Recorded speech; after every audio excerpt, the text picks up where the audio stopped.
BMG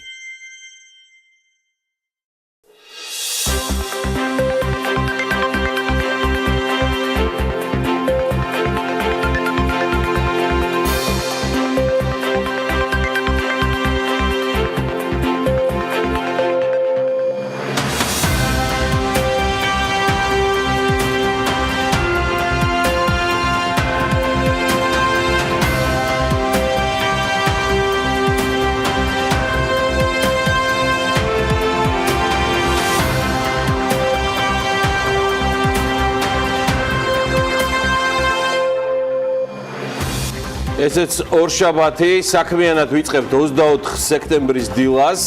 ყველას დილა მშვიდობისა, საქმიანი დილა თქვენთვის იგოქება. საქართველო უსაფრთხო ქვეყნების ხუთეულშია, თბილისი კი ქალაქების 20-ულში დასახელდა. პოლონელი ბიზნესმენები აჭარაში ინვესტიციების განხორციელებას გეგმავენ. 1 ოქტომბრიდან პოლიეთილენის პარკების წარმოება და რეალიზაცია დასჯადი ხდება. აწარმოეს საქართველოს მიერ მიკრო და მცირე მეწარმეობის ხელშეწყობის კომპონენტზე ბიზნეს იდეების გადარჩევა დასრულდა. აგვისტოში კი კომერციული ბანკების მოგება 7 მილიონი ლარით გაიზარდა. ასევე თბილისის მერია სიპების და აიპების შემოწმებას გეგმავს. პირველი კლასელი სასკოლო ასაკი კი შეიძლება გადაიხედოს.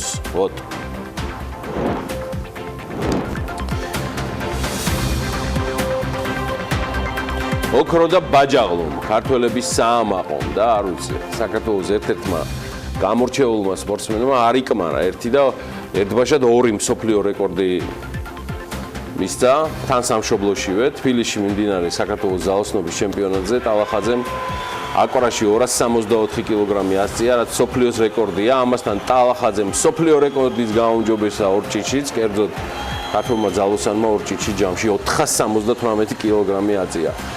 და მსოფლიოს საუკეთესო შედეგის მქონე ძალოსანი გახდა. გარდა ამისა, ლაშა ტალახაძემ თბილისში მიმდინარე საქართველოს ძალოსნობის ჩემპიონატის წარმატებულად ჩაატარა და 105+ კილოგრამის წონის კატეგორიაში საქართველოს ჩემპიონიც გახდა. მეტი ოქროს ხალხი საქართველოს ლაშა ტალახაძეს გაუმარჯოს და ქართულ ძალოსნებს წარმატებები მათ და წარმატებები საქართველოს. აქეთ ტალახაძემ გაგვახარა გუშინ კი ბაშოს ბოლო საშეჯიბრო დღეზე ტოჩინოშინმა მორიგი გამარჯვება მოიპოვა. ლევან გორგაძე მოძეგ ტაკაიუსის შეხვდა. უკვე სხლავ ყველა იოკუძას და ყველა აი ესე თავიდან ისე მიჭირდა. ლევან შენ გაიხარე. მალე იაპონურსაც ვისწავლი. და მოკლედ ოძეკი ტაკაიუსის შეხვდა და ოკურიდაშის ilethit დაამარცხა.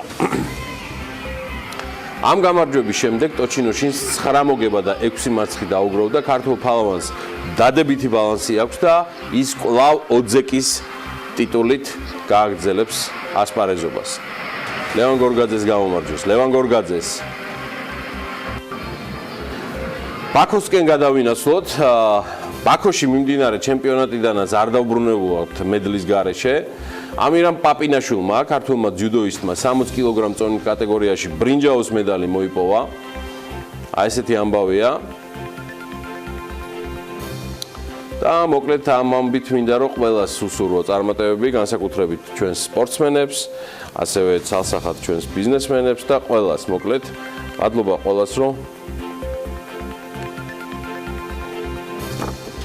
მადლობა ყველას რომ ესეთი წარმატებები გვაქვს. კარგი, მოდი გადავინაცვლოთ ამასობაში რა ხდება ბიზნეს სამყაროში. ესტონელი ინვესტორი ოლეგ ოსინოვსკი, იგი რამდენიმე პროექტის მფლობელია საქართველოში. იგი დღეს საქართველოში საინვესტიციო გარემოს აფასებს როგორც გაუარესებულს და კორუფციაც ნელ-ნელა მატულობს ქვეყანაში. მე მას ვციტირებ. ამის შესახებ ესტონელმა ინვესტორმა თავისი ერთ-ერთი უმსხვილესი საინვესტიციო პროექტის თბილისი ჰილსის პირველი ეტაპის პრეზენტაციაზე განაცხადა. მოусმინოთ ოსინოვსკის. Мы оцениваем, что уровень коррупции в Грузии повысился. დღეს საქართველოში ბიზნეს გარემო უარესდება. ნელ-ნელა აქტუალური ხდება კორუფციის საკითხიც, თუმცა ჩვენ მაინც მოვახერხეთ და წარმატებით დავასრულეთ პროექტის პირველი ეტაპი.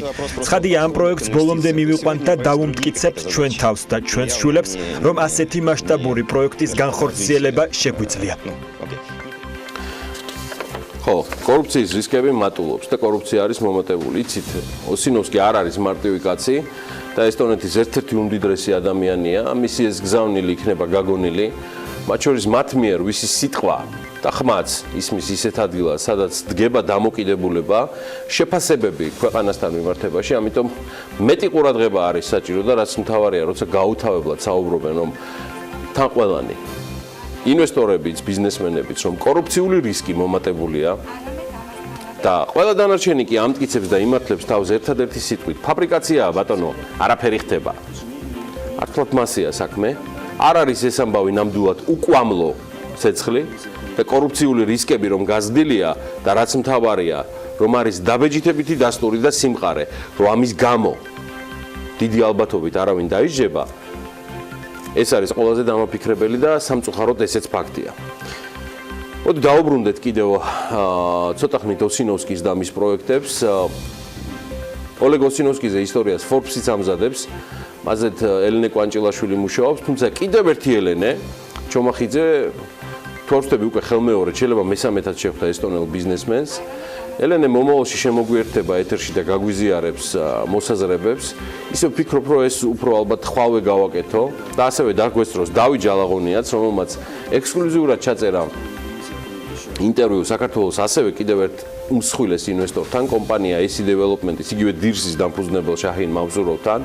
ძალიან საინტერესო საუბარი შედგა და მსურს ორთავესთან ერთად, ანუ ელენე ჩომახიძესთან და დავით ჯალაღონიასთან ერთად გავშალო თემა, რას ფიქრობენ უმსხვილესი ინვესტორები საქართველოზე, სადაც $100 მილიონ მეტი აქვთ უკვე ინვესტირებული და სწორედ მათი დამსახურებაა ქვეყნის ეკონომიკური მაჩვენებლების ზრდა.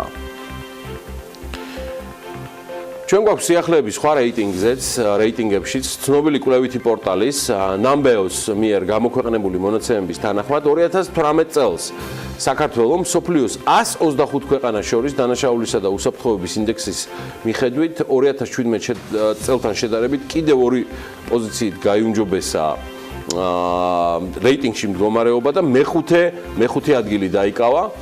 ამის შესახებ ინფორმაციას შინაგან საქმეთა სამინისტროც ადასტურებს. კვლევის თანახმად საქართველოში უსაფრთხოების ხარისხი გაუმჯობესებულია და Numbeo-ს მონაცემებით დანაშაულის ინდექსი 20.35, ხოლო უსაფრთხოების 79-ს ერთეულს აჭარბებს. 2018 წელს წინა წელთან შედარებით დანაშაულის და უსაფრთხოების ინდექსის მიხედვით მსოფლიო მასშტაბით თბილისის დაწინაურდა და რეიტინგში მე-19 პოზიციიდან მე-16-ზე გადმოინაცვლა, შენ ხარ ჩემი ბატონი და თბილისის ინდექსი ამ რეიტინგის მიხედვით 19.91-ია, ხოლო უსაფრთხოების 80.19 ერთეულს შეადგენს. მოკლედ, ვინც არ იცით, გეტყვით, რომ Numbeo მსოფლიოში ერთ-ერთი უდიდესი მონაცემთა ბაზაა, რომელიც მომხმარებელთა ინფორმაციაზე დაყრდნობით მთელი მსოფლიოს მასშტაბით ქვეყნებსა და ცალკეულ ქალაქებში ცხოვრების პირობების, მათ შორის ჯანდაცვის, საგზაო მოძრაობის, დანაშაულისა და უსაფრთხოების კუთხით არსებულ ვითარებას აფასებს და ეს ძალიან სერიოზულ გავლენას ახდენს, ცხადია, ჩვენი ქვეყნის საერთო რეიტინგზე, დამოკიდებულებაზე, მოლოდინებზე, რომლის მართვაც ვერავინ ვერ ისწავლა.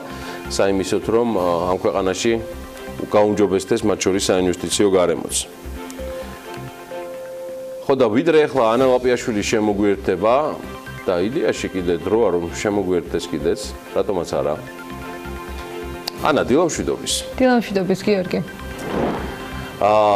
ერთ თემას მინდა შევეხო, რომელიც გუშინ საღამოს საქართველოს მოქალაქეებს განსაკუთრებული დისკომფორტი შეუქმნა და იდეაში საღამო ღამედუქცია. საღამოს თბილისის ენაკი ლესელიძის საავტომობილო გზის რამდენიმე მონაკვეთზე ავტოსატრანსპორტო გადაადგილება სრულიად პარალიზებული იყო.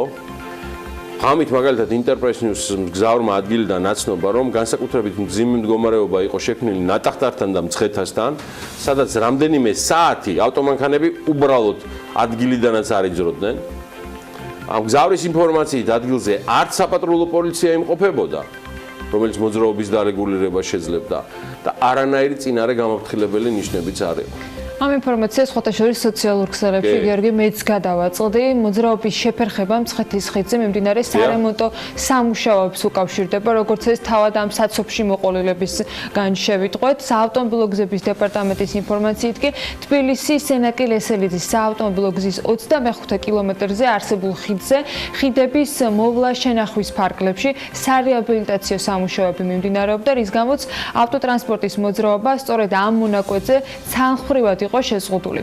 მიმდინარე სამუშაოები კი 10-12 დღის განმავლობაში უნდა დასრულდეს. ფაქტია, რომ შეზღუდული კი არა, ცალმხრივად საერთოდ შეუძლებელი აღმოჩნდა წუხელ გადაადგილება თბილისის მიმართულებით დასავლეთიდან. სამუშაოები ნამდვილად დასრულდება. თუმცა სხვადასხვა საინფორმაციო საშუალებებით ან ადგილზე გზავრების გაფრთხილებით მოსალოდნელ გართულებულ გადაადგილებაზე მე მგონი ეს ცალსახად ხელისუფლების ვალდებულებაში შედის. ხო და ისე ნუიზავთ ამ საქმის მამამთავრები, რომ ეს ინფრასტრუქტურული სამუშაოები დედაქალაქში თუ მთელი საქართველოს მასშტაბით საბოლოოდ მოაძულოთ ხალხს თავი. მე მგონი აქეთკენ მივექანებით, თან ესე წყობრად, აბა სხვანაირად ვერაფრით ვერ აიხსნება სრულიად დისკოორდინირებული სამუშაოები და ბედის ანაბარად მიტოვებული მგზავრები, რომელთა დიდი უმრავლესობა 3 საათის დაგვიანებით სახლებში საღამოს 2 საათისთვის დაბრუნდა. ეს იყო ის რეალობა, რაც გუშინ საღამოს შეიქმნა. კვლავ ბიზნესის თემებს უბრუნდებით, საქართველოს ჯანდაცვის ჯგუფის სამეთვალყურეო საბჭოში არის ცვლილებები, კერძოდ საბჭოს ხელმძღვანელის თანამდებობა ირაკლი გილაურმა დატოვა, იგი საბჭოს წევრად რჩება როგორც არააღმასრულებელი დირექტორი, სამეთვალყურეო საბჭოს ახალი ხელმძღვანელი ბილ ჰიუეტია, რომელიც აქამდე დამოუკიდებელი არააღმასრულებელი დირექტორის თანამდებობას იკავებდა. ჩემი ინფორმაციით ამ წუთში ეს სტატუსია ანა. გიორგი ამ ამბავს გავეცანი გასული კვირის მიწურულს და ისიც უნდა ვთქვათ, რომ ამ ცვლილებების პარალელურად საბჭოს ახალი წევრიც შეემატა, ეს არის ფაბიან ბლანკი, კომპანიის დამოუკიდებელი არააღმასრულებელი დირექტორი, რომელიც ამბობს, რომ მადლობას უხდის საბჭოს მნიშვნელოვანი კონტრიბუციისათვის კომპანიაში, მჯერა რომ ცვლილებები კიდევ უფრო გააძლიერებს საბჭოს დამოუკიდებლობას, ეს უკვე ირაკლი გილაურის შეფასება, რომელიც როგორც გიორგი აღნიშნა, თანამდებობას იცვლის. მეც ვუერთდები მაშინ ამ მადლობებს. მადლობა, მაგრამ მოდი დავიწყოთ ახლა Georgian Healthcare Group-ის აქციებით ლონდონის საფორდო ბირჟაზე, სადაც ის არის განთავსებული და ის საქართველოში უმსხვილესი ჯგუფია, რომელიც სამედიცინო, სადაზღვევო და ფარმა ბიზნესის მიმართულებებს აერთიანებს. ამჯერად საქართველოს კაპიტალი საქართველოს ჯანდაცვის ჯგუფში 57%-ს ფლობს. BGO ჯგუფის გაყოფის პერიოდში დაგეგმილი იყო, რომ ჯგუფის საინვესტიციო ბიზნესის ჰოლდინგური კომპანია საქართველოს კაპიტალი 2018 წლის ბოლომდე ჯანდაცვის ჯგუფში წილს 50%-მდე შეამცირებდა. თუმცა გარკვეული მოსაზრებების გამო, რაზეც წინა კვირაში ვსაუბრობდით, მეტი ნურავის ნუ მოუვა, ეს გეგმა დროებით გადავადა ანა. თუმცა ამ გეგმის განახლებაზეც აუცილებლად გვექნება ინფორმაცია. თავად ჯანდაცვის ჯგუფი წლის პირველ ნახევარში 419 მილიონი ლარის შემოსავალს იღებს, რაც წლიურად 13.1%-ით გაზრდილი მაჩვენებელია მისავე გასული წლის მაჩვენებლებს თუ შევადარებთ. შემოსავლების 60% ჯგუფმა ფარმა ბიზნესიდან მიიღო და 34% ჯანდაცვის სერვისებისგან. დარჩენილი 6% კი მოდის სადაზღვევო ბიზნესზე. გაიზარდა თავად ამ ჯგუფის მოგება და მან წლის პირველ ნახევარში 28.4 მილიონი ლარი შეადგინა, რაც 17.1%-ით გაზრდილი მაჩვენებელია წინა წლის მონაცემებთან შედარებით. ბარაკა და მეტი შემოსავლები და მოგება ქართულ ბიზნესებს. პრემიერ-მინისტრი მამუკა ბახტაძე კი ამასობაში აგრძელებს თავის სამუშაო ვიზიტს შეერთებულ შტატებში და საერთაშორისო სავალუტო ფონდის მმართველ დირექტორს კრისტიან ლაგარდს შეხვდა ვაშინგტონში უკვე და ამ გამართულ შეხვედრაზე ეკონომიკური ზრდის პერსპექტივებიც განიხილეს ჩემო ბატონო. საერთაშორისო სავალუტო ფონდის მხრიდან დადებითად შეფასდა საქართველოში არსებული ეკონომიკური ტენდენციები, ხაზგასმული იყო მაკროეკონომიკური სტაბილურობის კუთხით მიღწეული პროგრესი და მოდი გადავხედოთ ერთი მაინც რა გზავნილები აქვს კრისტიან ლაგარდს, ერთ-ერთ ყველაზე გავლენიან ქალბატონს, რომელიც საერთაშორისო სავალუტო ფონდის მმართველი დირექტორი გახლავთ, საქართველოს ეკონომიკა გამოჯანმრთელების ძლიერ ნიშნებს აჩვენებს, რომელსაც მხარს უჭერს მიმდინარე მაკროეკონომიკური პოლიტიკა. კიდევ ერთი გზავნილი არის რომ საქართველოს ამბიციური რეფორმების გეგმა, რომელიც ხელშეუწყობს ქვეყანაში ინვესტირებას, განათლებას და გააძლიერებს მის კონკურენტუნარიანობას. მთავარი მიზანი კი არის მდგრადი და ინკლუზიური ზრდა, რომლის სარგებელსაც ყველა ქართველი მიიღებს. IMF-ი მხარს უჭერს საქართველოს და მის მოსახლეობას. ეს არის ხო, მე შევეცადე რომ მცირე რეზუმირებასავით გამეკეთებინა კრისტიან ლაგარდის გზავნილებისა. მან ძალიან ბევრ თემაზე ისაუბრა. პრემიერ-მინისტრი ახლა უკვე ნიუ-იორკში აგრძელებს შეხვედრებს და 25-ში მის გამოსვლას ველოდებით გაეროზე. თავად კრისტიან ლაგარდმა კი თქვა ისიც, რომ ძალიან კარგი დისკუსია შედგა საქართველოში არსებულ ეკონომიკურ მდგომარეობაზე, მაკროეკონომიკური სტაბილურობის თვალსაზრისით მიღწეულ წინსვლაზე და მიმდინარე რეფორმებზე. ასევე ის ამბობს, რომ დაწრულებით იყო საუბარი საგანმანათლებლო სისტემაში კაპიტალ დაბანდების შექმნის პროექტზეც. პრემიერ-მინისტრს მან როგორც აღნიშნა, დაპირდა, რომ მთელი გულისყურით შეისწავლის მაკროეკონომიკური სტაბილურობის და განათლების სფეროში შესატყვისი ინოვაციის ერთობლიობას, რათა ამ განზრახვისათვის გონივრული ფისკალური სივრცე იყოს უზრუნველყოფილი. მე მგონი საინტერესო უნდა იყოს რა შედეგები და რა რჩევები გვექნება IMF-ისგან არაერთი მიმართულებით, მით უმეტეს განათლებასთან დაკავშირებით თუ იქნება რაიმე სიახლეება. ცალსახად, იცი რა გადავწყვიტე? ბევრი ვიფიქრეთ ცოტა ჩვენს პროდიუსერებთან ერთად, აი აგერ შენს გესაუბრები. ასევე მე მგონი ღირს რეპორტიორების ჩართულობაც ხვალინდელ ქალების ნარატივში გავშალო ეს თემა და მით უმეტეს მაინტერესებს და არა მარტო მაინტერესებს, ანა მეგულება კიდეც ქალბატონები ქვეყნის მთავრობის ეკონომიკურ გუნდში, რომლებიც შეძლებენ არგუმენტირებული პასუხების გაცემას ჩვენს კითხვაზე. რას ფიქრობ? მე მგონი საინტერესო იქნება ველოდებით ხვალინდელ ქალების ნარატივს, თუმცა დღესაც არანაკლებ საინტერესო თემები გელოდებათ, ასე რომ ნინია მაჯერაშვილს უნდა დაელოდოთ. კი, ნინია საინტერესო თემა აქვს, თუმცა ნარატივის ეთერში. ქალბატონები ქვეყნის ეკონომიკური გუნდიდან დღეს ჩვენი პროდიუსერებისგან ზარებს მიიღებენ, ასე რომ გაემზადეთ ჩემო მშვენიერესებო შესაბამისი არგუმენტები. სავალუტო ფონდი კი სავარაუდოდ საქართველოს საგადასახადო და სხვა შემოსავლებითაც კმაყოფილი უნდა იყოს. ამასობაში კი დათვალეს და მიმდინარე წლის პირველ 8 თვეში იანვარ-აგვისტოში საქართველოს ნაერთ ბიუჯეტში საგზაო მოძრაობის წესების დარღვევისთვის გადახდილი ჯარიმებიდან აი დემურ თუ იცი რამდენი 52 მილიონი ლარია შესული. 52 მილიონი ლარი. 2017 წლის პირველ 8 თვეში ჯარიმებიდან შემოსავალი 15 მილიონი ლარით ნაკლები, 37 მილიონი იყო, 52 მილიონიდან 21 მილიონი ლარი სახელმწიფო ბიუჯეტში შევიდა, ხოლო 31 მილიონი ადგილობრივი მუნიციპალიტეტების ბიუჯეტში. სხვა შორის 2012 წლებში იანვარ-აგვისტოში, ანუ იგივე პერიოდში ჯარიმებიდან ბიუჯეტში საშუალოდ 20 მილიონი ლარი შედიოდა, 13-17 წლებში ეს 36 მილიონი ლარი გახდა. 2018 წლის იანვარ-აგვისტოს მაჩვენებელი რეკორდულად მაღალია, თუმცა რამდენიმე არანორმალურ მძღოლს, რომლებიც სამწუხაროდ კიდევ მრავლად არიან დარჩენილები, არც ეს ჯარიმაშველით და არც არაფერი. მე მგონი მათზე პირდაპირ ვეტო უნდა გავრცელდეს, რომელსაც იმედია ვეღარავინ ვერ გადალახავს. ხო და კიდევ ერთი ამბავი მაქვს, ოღონდ ეხა ბიუჯეტში ჯარიმებიდან ვინაცვლებ მეთევზეობისკენ. ხო და ჩემო მეგობრებო და მეთევზეებო. ან ამ თევზის ბიზნესით დაკავებულნო, ზღვისპირეთის მაცხოვრებელნო და სხვანო, დანო, ძმანო და რანო. სიახლეებია თევზის წარმოებასთან დაკავშირებითაც და თევზის მოშენება საქართველოში შესაძლოა ლიცენზირებადი საქმიანობა გახდეს. საკანონმდებლო ორგანო მასზე საშემოდგომო სესიაზე უნდა იმსჯელოს. განმარტებით ბარათში ამოიკითხავთ, რომ კანონპროექტის მომზადება განპირობებულია იმ გარემოებით, რომ მოქმედი კანონმდებლობით ქვეყანაში აკვაკულტურისა და მარიკულტურასთან დაკავშირებული საკითხები არ რეგულირდება. ცნობისთვის აკვაკულტურა მეგობრებო გულისხმობს წყლის ორგანიზმების როგორც სამეურნეო, ასევე დეკორატიული მიზნით, ხოლო მარიკულტურა ზღვის მცენარეების მოშენების მიმართულებით. აი ესეთი ამბავია და ჩვენ ცალსახად მივადენებთ ამ თემასაც თვალყურს. გარემოს დაცვისა და სოფლის მეურნეობის მინისტრის ყურადღების ცენტრშია რთველი, რომელმაც კახეთში პიკს მიაღწია და მე მგონი გადასტაკიდეს და შედარებით მილევად რეჟიმში შედის. ლევან დავითაშვილი შემდეგ ინფორმაციას გვაწვდის აი ამ ბოლო ტურიდან და ვოიაჟიდან. ბარაკა ლევან, აი თვითონ არის ახლა დაკავებული ლამის რთველით.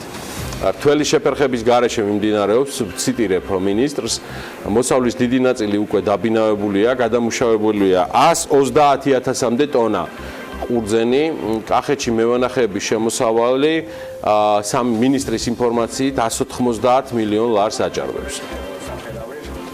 სხვაჩვერის ამ თემაზე კომენტირებისას მინისტრს ახლდა ღვინის ეროვნული სააგენტოს ახალი ხელმძღვანელი ლევან მეხუზლა, რომლის დანიშვნასაც ამ პოზიციაზე ქართველი მეღვინეები მიესალმებიან. ჩვენი ინტერესიც არის დიდი, რომ გავესაუბროთ ბატონ ლევან მეხუზლას და იმედი მაქვს და დადასტურებულად ვიცი ეკა ბაშარულისგან, საქმიანი დილის მთავარი პროდიუსერისგან, რომ ეს უახლოეს მომავალში მოხდება. სხვათა შორის დავითაშვილმა კიდევ ერთი განცხადება გააკეთა. საქართველოში მნიშვნელოვნად მოძლიერებდა ღვინის ინდუსტრია, გაიზარდა ღვინის ექსპორტი, რაც შედეგადაც ღვინის საწარმოებისა და მარნების რაოდენობის გაზრდა მოყვა. ლევან დავითაშვილს მოყავს სტატისტიკა, რომ 2012 წელს საქართველოში 50-მდე სხვადასხვა მოცულობის ღვინის საწარმო და მარანი იყო და დღეს კი მათი რაოდენობა არც მეტი არც ნაკლები 500-მდეა გაზრდილი. შეგახსენებთ, ეს არის სოფლის მეურნეობისა და გარემოს დაცვისა და სოფლის მეურნეობის მინისტრის განცხადება. მისი კოლეგა ეკონომიკის სამინისტროდან გიორგი ხობულია მიიჩნევს, რომ საქართველოსთვის უმნიშვნელოვანესია მსოფლიო რუკაზე სხვადასხვა მიმართულებით ყოფნა, თუმცა მიღწევები და ლიდერობა, რაც აქვს საქართველოს ბლოკჩეინის მიმართულებით ნამდვილად აღნიშნვის ღირსია და საამაყოა. საქართველოს მთავრობასთან ერთად ამის ავანგარდში კომპანია ბიტფიურია, რომელიც საერთაშორისო ბაზრის ერთ-ერთი ლიდერიც არის. ბიტფიურიმ შეასრულა პირობა და რამდენიმე თვის წინ, როცა ბიზნესისა და ტექნოლოგიების უნივერსიტეტთან გაფორმდა მემორანდუმი, ერთ-ერთი პირობა სწორედ სპეციალური ლაბორატორიის გახსნა იყო, რომელიც საზეიმო ვითარებაში პარასკევს გაიხსნა თანუჯემოდ. რემი ურუმაშვილსაც ჰქონდა მიზეზი, რომ იმ დღეს არ ყოფილიყო ეთერში და უჩემოთ, რადგან მეორე დღით ბაქოში მომიწია ყოფნა კომპანია დისის მედიატორზე, რომელმაც ჩინებულად ჩაიარა და როგორც გითხარით, დავით ჯალაღონიასთან ერთად ბევრ ახალ ამბავს მოგიყვებით. მანამდე კი ისევ ბლოკჩეინი და სუპერსტუმრები, რომელიც დღეს საქმიანი დილის სტუდიაში გვეყოლება.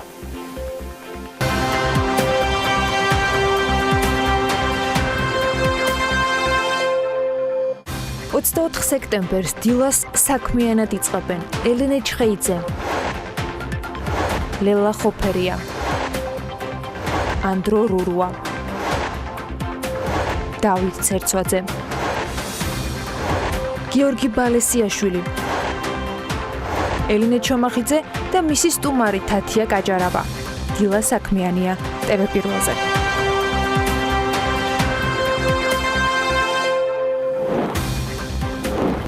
ვინ მოამზადებს ანაკლიის პორტთან მისასვლელი საავტომობილო გზის, რკინიგზისა და შესაბამისი ინფრასტრუქტურის მშენებლობისთვის დეტალურ პროექტს კვლავ უცნობია.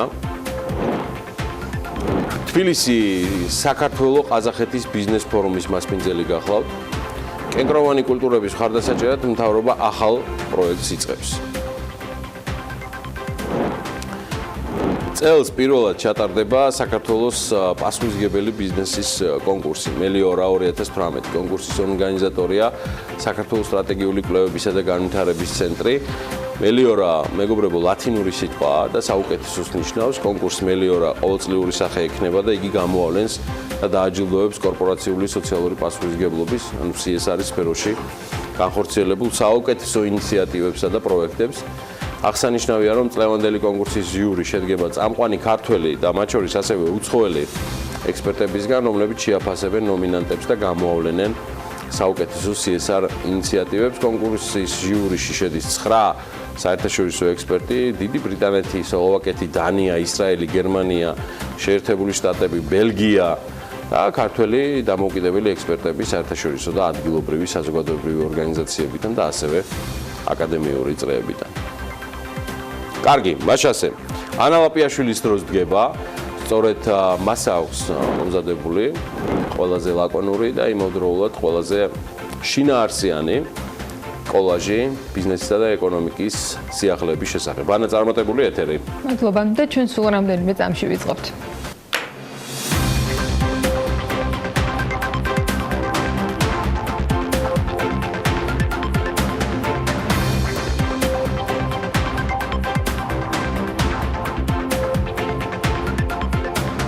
ვინ მოამზადებს ანაკრის სპორტთან მისასვლელი საავტომობილო გზის, რკინიგზის და შესაბამისი ინფრასტრუქტურის მშენებლობისათვის დეტალურ პროექტს კვლავ უცნობია. საავტომობილო გზების დეპარტამენტი უკვე 3 თვეა კონტრაქტორ კომპანიას არჩევს. ტენდერში მონაწილე 4-დან 3 კომპანია დისკვალიფიცირებულია. ამჟამად ყველაზე მაღალი ფასის 9.590.000 ლარის შემთავაზებელი ლატვიური ტილცია, რომლის წინადადების განხილვაც მიმდინარეობს.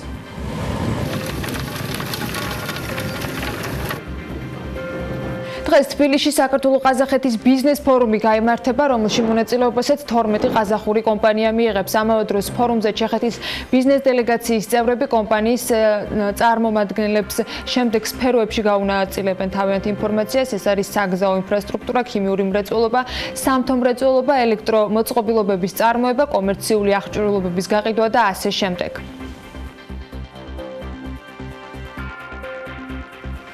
ტურიზმის ეროვნული ადმინისტრაცია ზამთრის ტურისტული სეზონისათვის სარეკლამო კამპანიას იწყებს სლოვაკურ კომპანიასთან. ადმინისტრაციამ გამარტივებული შესყიდვის გზით სარეკლამო მომსახურებაზე ხელშეკრულებები უკვე გააფორმა. ეს მომსახურება ბიუჯეტს 1.664.000 ლარი დაუჯდება. ყოფილი ვიცე-პრემიერი დიმიტრი ხუმსიშვილი პროკურატურისათვის მიმართვას და პატივისა და ღირსების შელახვისათვის სასამართლოში ჩივილს აპირებს. ეკონომიკის ყოფილი მინისტრი მის მიერ გავრცელებულ განცხადებაში ომეგა ჯგუფის სკანდალთან ყოველგვარ კავშირს უარყოფს და ამბობს, რომ გავრცელებულ აუდიო ჩანაწერებში მისი გვარი გამოყენებულია აშკარად უკანონო გამოძალვაში.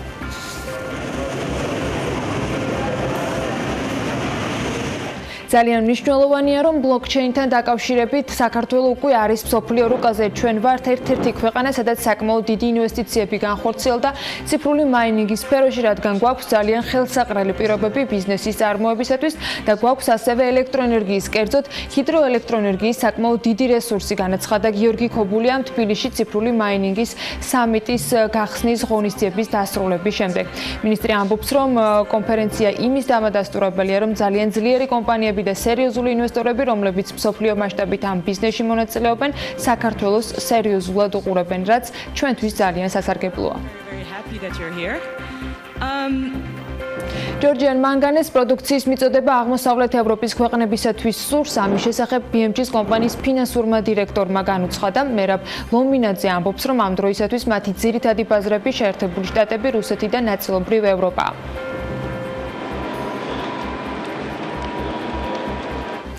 ქართული ბრენდული ჩაი მანა ამერიკის შეერთებულ შტატებში და ევროპაში ექსპორტზე გავიდა. კომპანიის გაყიდვების მენეჯერის თიკო ჟოროლაძის განცხადებით, პრემიუმ კლასის ჩაი, რომელიც დასაყენებელი და ერთჯერადი პაკეტების სახით მზადდება, შეერთებულ შტატებში, ნიუ-იორკში, ჩეხეთში და რუსეთში იყიდება. რამდენიმე დღეში კი უკვე სლოვაკეთშიც გაიყიდება.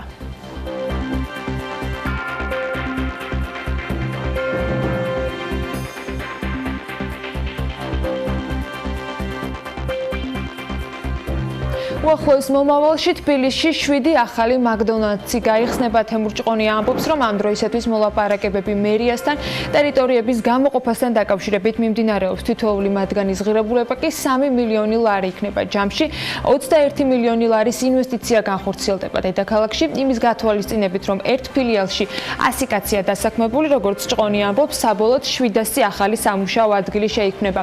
მერისათვის, რა თქმა უნდა, ინიციატივა საკმაოდ მისაღები და პოზიტიური აღმოჩნდა. ამბობს თემურ ჭყონია და აღნიშნავს, რომ ახლა უკვე ლოკაციების შერჩევა მიმდინარეობს. რაც შეეხება სავარაუდო მდებარეობებს, ბიზნესმენის თქმით, ამჟამად გადაწყვეტილია ერთი აეროპორტის ტრასაზე მაკდონალდსის მშენებლობა, დანარჩენი ლოკაციები კი ჯერჯერობით უცნობი რჩება.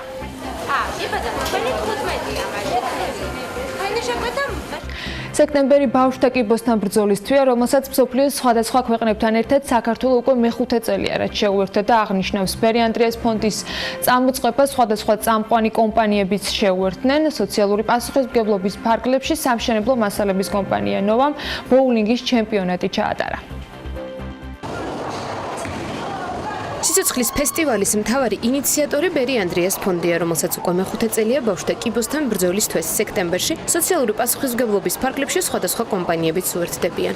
ფესტივალი მრავალი აქტივობითაა დატვირთული. ერთ-ერთი ასეთი აქტივობა ბოულინგის ჩემპიონატია, რომელშიც სამშენებლო მასალების კომპანია ნოვაც მონაწილეობდა.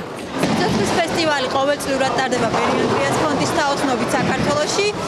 სექტემბრის თვეში, სექტემბრის თვეს იწყებენ სიცოცხლის ფესტივალი. სხვადასხვა რაიონებში იწყებენ ხელნაკეთი ნივთების გაყიდვას ბავშვებისას, რომლებიც ამ ფონდში ცხოვრობენ. ნოვა რა თქმა უნდა, წელსაც აქტიურად შეუერთდა სიცოცხლის ფესტივალს. წელს გვაქვს საკმაოდ ხიარული განწყობა. შეეცადა ფონდი რომ არ ყოფილიყო ისეთი დატვირთული მაინც თემა, ისიც როგორია და რა საკითხს ეხება. ბედნიერი სახლის დასაშენებლად ამჯერად ქართული კომპანიები გაერთიანდნენ. ნოვა რა თქმა უნდა, ბერიანდრიას ფონდის გვერდით არის, ჩვენ ერთად ავაშენებთ ბედნიერ სახლს. სიცოცხლის ფესტივალის მთავარი მიზანია ამ მიმართულებით საზოგადოების ცნობიერების ამაღლება და ბავშვთა ავთვისებიანი კიბოს ეროვნულ პრიორიტეტად ქცევა. ფესტივალიდან შემოსული თანხა კი ბედნიერი სახლის მშენებლობას მოხმარდება. ბოულინგ ჩემპიონატით ბერიანდრიას სახელობის ფონდს 59000 ლარის მობილიზაცია მოვახერხეთ. მთლიანი თანხა ჩაირიცხება ბედნიერი სახლის მშენებლობის ანგარიშზე. ჩვენ მშენებლობა დავიწყეთ კეთილი ადამიანების და სხვადასხვა ორგანიზაციების დახმარებით. პირველი ეტაპი მშენებლობის დასრულდა საძირკველი. ეხლა გადავედით მეორე ეტაპზე, უკვე ამოყავს კედლები და პირველი სართული უნდა მოვრჩეთ. ამიტომ მოვიფიქრეთ, რომ ყოფილიყო უფრო მეტად ბევრი კომპანია გაგვერთიანებია ამ დიდ სიკეთეში და სიცოცხლის ფესტივალის ფარგლებში არის ეს ბოულინგ ჩემპიონატი. სიცოცხლის ფესტივალის დასკვნის ღონისძიება 28 სექტემბერს გაიმართება, სადაც ბერიანდრიას ჩანახატების კრებულის, ფონდის შვილობილებისა და მათი მშობლების ხელნაკეთი ნივთების გამოფენა გაყიდვა გაიმართება.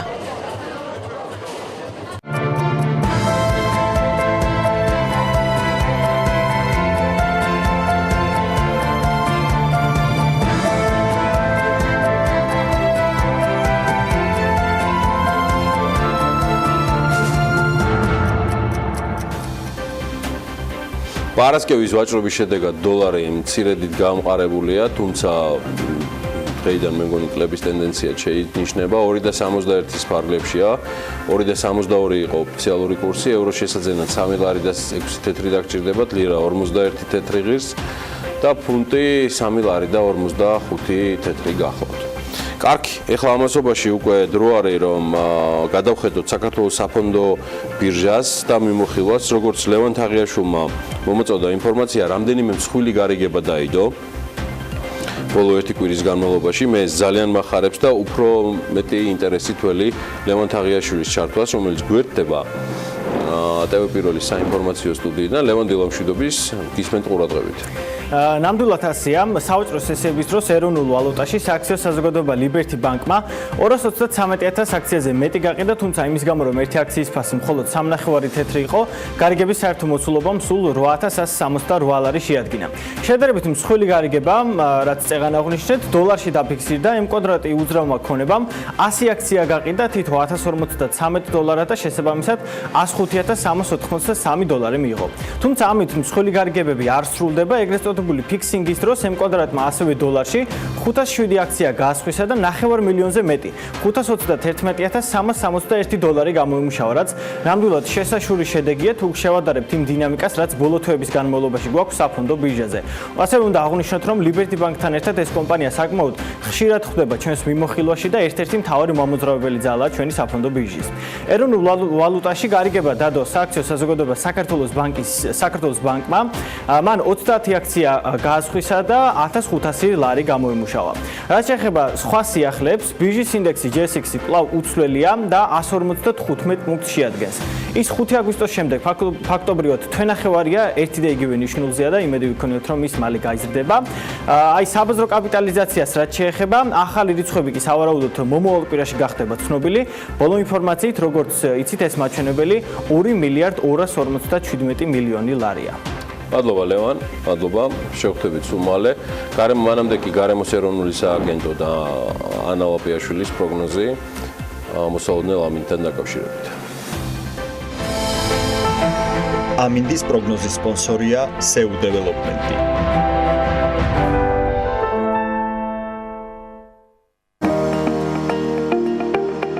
ამინდის პროგნოზის სპონსორია სადაზღვევო კომპანია უნისონი. თავისუფალი დაზღვევა თქვენი სიმშვიდისათვის. უმეტესად უნალიქო დღე იქნება დღეს მთელი საქართველოს მასშტაბით გარემოს ეროვნული სააგენტოს ინფორმაციით ამინდი განპირობებული იქნება ამიერკავკასიის ჩრდილოეთიდან მოქმედი შედარებით გრილი და სამხრეთიდან გადმონაცვლებული ცხელი ჰაერის მასების ურთიერთქმედებით. მოსალოდნელია დრო გამოშვებით ღრუბლიანობის მომატება, უმეტესად უნალიქო ამინდი იქნება და ზოგან იქროლებს დასავლეთის მიმართულების ქარი. სოხუმში 26 გრადუსი დაფიქსირდება, ბათუმში 27, ისევ როგორც ქობულეთსა და ფოთში. დღის განმავლობაში ქუთაისში მაქსიმალური ტემპერატურა 29 გრადუსი იქნება, ზუგდიდში 28, ოზურგეთში 29, ონში 26 და გორში 27 გრადუსი. ცხინვალში 26 გრადუსია მოსალოდნელი, მარნეულში 28, რუსთავში 29 და ახალციხეში 25. ბორჯომში 25 გრადუსი დაფიქსირდება, ბაკურიანში 20, ისევ როგორც ახალქალაქში. სტეფანწმინდაში მაქსიმალური ტემპერატურა მხოლოდ 18 გრადუსია მოსალოდნელი, თელავში 27 და თბილისს რაც შეეხება, დედაქალაქში დრო გამოშვებით ღრუბლიანობა მოიმატებს, თუმცა უმეტესად უნალიქოდ ჩაევლის დღე. იქროლებს ქარი 10-15 მეტრი წამში ჩრდილო-დასავლეთიდან, ტემპერატურის მაქსიმალური მაჩვენებელი კი 28 გრადუსი იქნება. მადლობა ანა, გავიდეთ რეკლამაზე. კიდევ ერთხელ გადაავლეთ თვალი საქმიანი დილის დღევანდელ ანონსს და შემდგომ უკვე დაპირებული სტუმრობა ელენე ჩხეიძე და ლელა ხუფერია. მელიორა 2018-ის ძალიან საინტერესო თემით.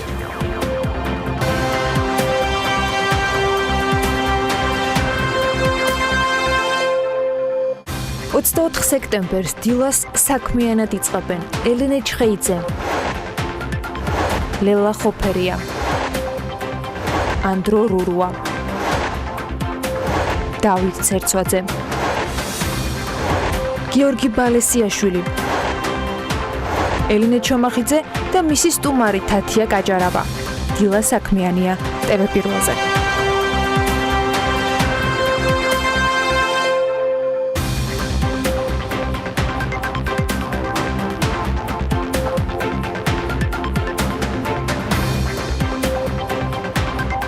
წელს პირველად საქართველოს პასუხისმგებელი ბიზნესის კონკურსი მელიორა 2018 დაიგეგმა. კონკურსის ჟიური წამყვანი ქართული და უცხოელი ექსპერტებისგან იქნება დაკომპლექტებული და მასში მონაწილეობის მიღება საქართველოში რეგისტრირებულ როგორც მსხვილ, ისე მცირე და საშუალო ზომის კომპანიებს შეუძლიათ.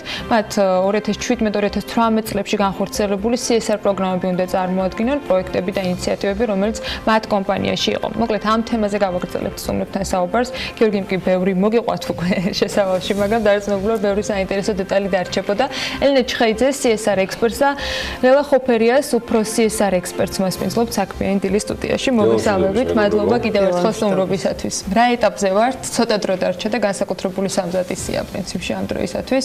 რჩება თუ არა დრო მონაწილეების დასარეგისტრირებლად და რა ხდება ამ დროისათვის? ძალიან აქტიურად მიმდინარეობს მზადება კონკურსისთვის. ჩვენ გვაქვს როგორც ჯგუფური კონსულტაციები კომპანიებისთვის, წინა კვირას 3 ჯგუფური კონსულტაცია ჩატარდა, ასევე ინდივიდუალური კონსულტაციები კომპანიებისთვის. იმდან დიდი იყო ინტერესი და კომპანიების სურვილი, რომ შემოეტანათ განაცხადები ამ კონკურსში, რომ 5 ოქტომბერი იყო გამოცხადებული ბოლო ვადა და ერთი კვირით გადავწიეთ 11 ოქტომბრამდე გაგრძელდა ვადა, იმიტომ რომ საკმაოდ ესეთი ინტერესის გამო? იცით რა, ზოგიერთმა კომპანიამ ცოტა გვიან გაიგო ამ კონკურსის შესახებ და სურვილი გამოთქვა, რომ ჩიოდენ წუხდნენ, რომ ვერ მოვასწროთ, შეიძლება შევსება. ძალიან ბევრი კომპანია, ნელ-ნელა ბევრ კომპანიას მივაწოდეთ ინფორმაცია და ლელა, CSR-ი გაიგეს რა არის გვიან თუ ჩართულობაზე გადაწყვეტეს ცოტა გვიან? არა, ჩართულობაზე გადაწყვეტეს ცოტა გვიან. CSR-ი ჩემი ამბავია. კარგად იცოდნენ კომპანიებმა რა არის. ანუ აქტივობას არ უჩივით. აქტივობას არ უჩივით. დამატებითი კონსულტაციები დავნიშნეთ ამ კვირას და შემდეგ კვირას, ასე რომ ჩვენ ყველანაირად ვცდილობთ კომპანიებს ხელი შეუწყოთ იმაში, რომ სწორად გაიაზრონ. ძალიან საინტერესო რაღაცა მოხვა კიდევ ამ კონკურსს, როგორც თქვენ ახსენეთ, არის 11 ნომინაცია კონკურსში, რომელიც CSR-ს ყველა ძირითად თემას მოიცავს. საქართველოში, როგორც ცნობილია, მეტწილად CSR-ი მაინც უფრო საქველმოქმედო და ფილანტროპიული საქმიანობებით შემოიფარგლება ხოლმე. და ძალიან საინტერესო ფაქტის მომსწრენი ვართ ხოლმე კონსულტაციაზე მოდიან კომპანიები იმ ჩანაფიქრით, რომ აი წარმოადგინონ მშვენიერი პროექტები, რომლებიც განხორციელებული აქვს საზოგადოების მხარდაჭერის ნომინაციაში, რაც უფრო მეტად ამ ტიპის ინიციატივებს გულისხმობს და შემდეგ კონსულტაციის ბოლოს ამბობენ, რომ უი 1-2 პროექტი კიდევ გამოიკვეთა ჩვენი ამ კონსულტაციის შედეგად, რომ აი პასუხისგებელი განსაქმებლის ნომინაციაში, ამ ბაზარზე კეთილს ინდისიერი საქმიანობის ნომინაციაში, თურმე გქონია როგორი კარგი აქტივობები და შეგვიძლია რომ შემოვიდანით. მაინც ქართულ ადგილად შემიკითხო არც იყო ბოლომდე. არა, სწორედ იმის თქმა მინდა რომ კომპანიები ხშირად ახორციელებენ მშვენიერ CSR ინიციატივებს, მაგრამ არ აცნობიერებენ რომ ეს CSR-ის ნაწილია. ჯგუფური შეხვედრებიდან გამომდინარე, რომელიც უკვე გაიმართა, იყო თუ არა ისეთი პროექტები, რომელთა შესახებაც განხორციელების ფორმებზე თუ ასე შემდეგ იდეებზე თქვენ არ გქონდათ ინფორმაცია. ნუ იმ გარემოდან გამომდინარე, რომელიც ყოველწლიურად საქმიანი დილაში არის, ზოგადად BMG-ში არის, ძალიან ბევრ პროექტზე ინფორმაციას ფლობთ. მე ძალიან მაინტერესებს ისეთი პროექტები, რომელიც დარწმუნებული ვარ, რომ ჩვენი ყურადღების მიღმაც დარჩებოდა, იმიტომ რომ განსაკუთრებით მცირე კომპანიები ზოგჯერ საერთოდ არ აფიშირებენ ასეთ პროექტებზე. ნამდვილად, პირველ რიგში დიდი მადლობა მოწვევისთვის. ამ კონსულტაციის პერიოდში, აი ბოლო ერთ კვირაში დაახლოებით 20 კომპანია შევხვდით უკვე. აქედან რამოდენიმე იყო წვრილი და საშუალო კომპანიები, რომლებიც რეალურად ყვებოდნენ ისეთი ინიციატივების შესახებ, რომლებსაც ჩვენ მართლა არ ქონდა გაგებული. და ამის კომუნიკაციას არ ახდენენ, იმიტომ რომ არ იციან, რომ ამის კომუნიკაცია შესაძლებელია, ან უბრალოდ მალავენ და თვლიან, რომ არ არის კარგი თუ ამაზე ვილაპარაკებთ, რასაც ვაკეთებ ჩვენ შიგნით კანონს მიღმა.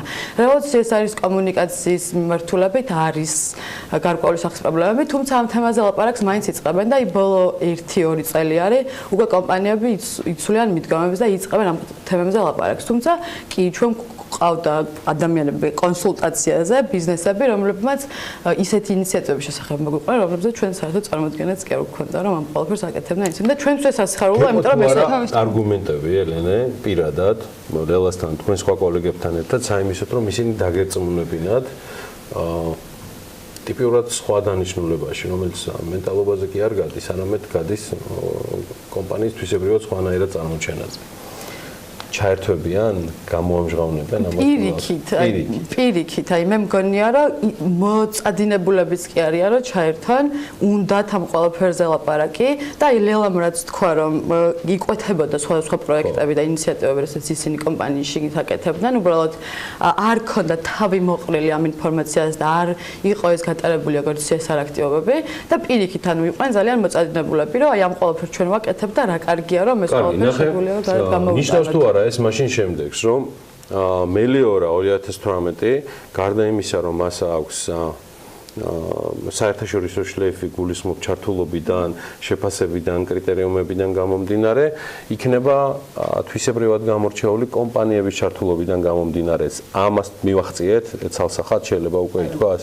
იმედიც გვაქვს. იმედიც და ფაქტიც. და აი ნელ-ნელა ფაქტი ამაზე მიუთითებს და ვნახოთ რა იქნება ერთ ბოლოც კომპანია რო ახსენე, რამდენი ხნის განმავლობაში ქონდა, ეხა ქონდა, ხო ბოლო პერიოდში. ბოლო 2 კვირის განმავლობაში, ხო, ანუ ინდივიდუალურიც და ჯგუფური კონსულტაციები. კონკურსები რო გავიხსენოთ, ლელა 20 კომპანია ერთადად რო წარმოვიდგინოთ, რომ 20-ვე ჩაერთვება და ძველის გათვალისწინებით საკმაოდ სერიოზული პრეზენცია. რა თქმა უნდა, იცით ამ კონკურსის მიზანიც ეს არის, რომ არ იყოს შემოფარგლული მხოლოდ კომპანიების იმ ჯგუფით, რომლებიც ძალიან აქტიურები არიან CSR-ში და წარმოჩნდებიან კიდეც. ჩვენ ამ კონკურსის მიზანი, ერთ-ერთი მიზანი ესეც არის, რომ გამოავლინოს და საზოგადოებას გააცნოს ის მშვენიერი და საინტერესო პროექტები, CSR პროექტები, რომლებსაც ხორციელებენ ასევე საშუალო და მცირე კომპანიები, რეგიონული კომპანიები, რომლებიც ხშირად ამის შესახებ კომუნიკაციას არ ახდენენ. დიდ აუცილებელი მასზე აუცილებლად იმას დამოკიდებული, რომ დიდ კომპანიას დიდი ხარჯი უნდა ქონდეს გაწეული და ყველა შეუძლია ორიგინალური იდეით,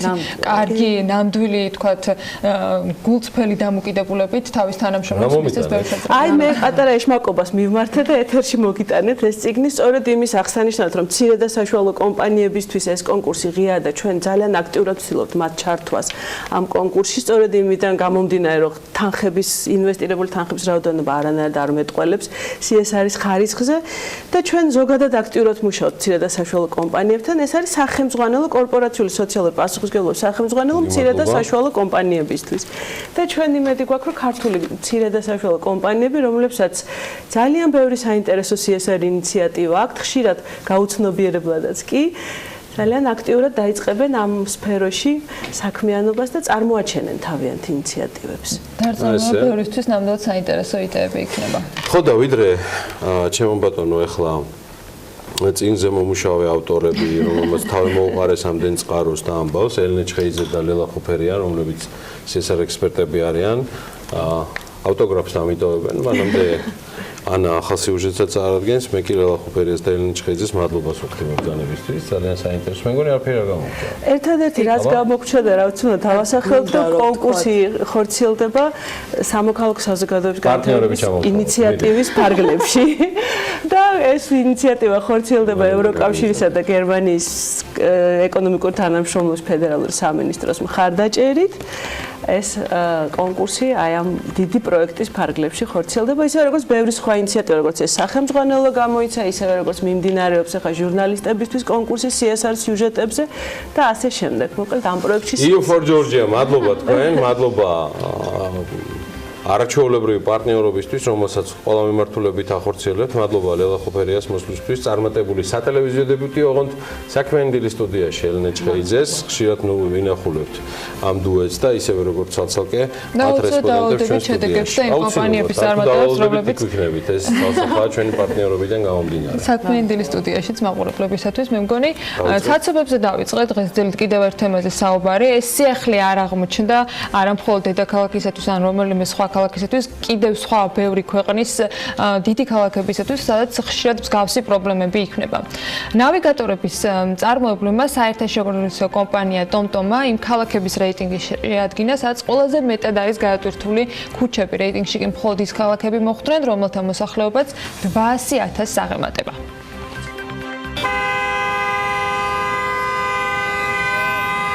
მეხიკოს მოქალაქეები დღის განმავლობაში საშუალოდ 1 საათი საცობში არიან, ხოლო წლის განმავლობაში 227 საათს გადატვირთულ ქუჩებში, ავტომობილებში ატარებენ. ქუჩები ყველაზე დატვირთული საღამოს საათებშია, თუმცა დილის საათებში სასურველ ადგილამდე მისვლაც არაა მარტივი. საერთო ჯამში მეხიკოს მაცხოვრებლებს დანიშნულების პუნქტამდე მისასვლელად ორჯერ მეტი დრო სჭირდებათ. საცობები ნაცნობია ბანგკოკის მოსახლეობისთვისაც, სადაც დღის განმავლობაში 64 წუთი შესაძლოა საცობში გაატაროთ კიდეც. ტრადიციულად აქაც პიკის საათად საღამო მიიჩნევა. საცობების პირობებში დანიშნულების ადგილამდე მისასვლელი დრო კი 61%-ით იზრდება. ჯაკარტის მოსახლეობა დღეში საცობში 48 წუთს ატარებს. საბოლოო ჯამში ეს მაჩვენებელი წლის ბოლოს 184 საათს უტოლდება. ჯაკარტაში მცხოვრებები თავისი დროის 58%-ს დანიშნულების ადგილამდე მისვლას ანდომებენ. გასულ წელთან შედარებით საცობების რაოდენობა ჩინეთის ქალაქ ჩუნცინში 14%-ით გაიზარდა. თუ ჩუნცინში მოხდით, დღის განმავლობაში 55 წუთს ავტომობილების უშველებელ რიგში გაატარებთ. დანიშნულების ადგილზე მისვლაში კი დამატებით დროის 52%-ის გამოყოფაც მოგიწევთ. ქალაქ ჩუნცინს ბუქარესტი მოსდევს, სადაც ქუჩები მანქანებით განსაკუთრებულად საღამოს საათებში ივსება. ბუქარესტის მოსახლეობა საცობში დღეში 57 წუთს ატარებს. თუ ქალაქში საქმე გაქვთ და ადგილზე მისასვლელად მხოლოდ 1 საათი გჭირდებათ, ისიც უნდა გაითვალისწინოთ, რომ ამ პუნქტამდე მინიმუმ 2 საათი ვერ მიხვალთ. სტამბოლი კი იმ ქალაქების რიცხვშია, სადაც საცობების რაოდენობა წინა წელთან შედარებით სულ ცოტა 1%-ით შემცირდა. აქ მოსახლეობა დღეში 46 წუთი საცობშია. საცობების გათვალისწინებით კი სტამბოლში მაცხოვრებლებს დანიშნულების ადგილამდე მისასვლელი დროის დამატებით 46% სწორედ საცობების გამო ეკარგებათ. მოსახლეობის დიდი რიცხოვნობიდან გამომდინარე, საერთო რეიტინგში ჩინეთის მეორე ქალაქი ჩენდუც მოხვდა, სადაც სტამბოლის მსგავსად დღის განმავლობაში 46 წუთის გადატვირთულ ქუჩებში გატარება მოგიწევთ.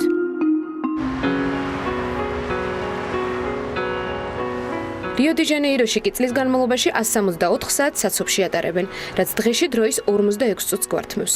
ქუჩები განსაკუთრებით საღამოობით იტვირთება, როცა მოსახლეობა სამუშაოებიდან ბრუნდება. ათეულში ჩინეთის კიდევ ორი ქალაქი, ტაინანი და პეკინიც მოხვდა. პეკინის მოსახლეობა დღის განმავლობაში 1 საათი საცობშია, ხოლო ეს დრო 40 წუთია ტაინანის შემთხვევაში.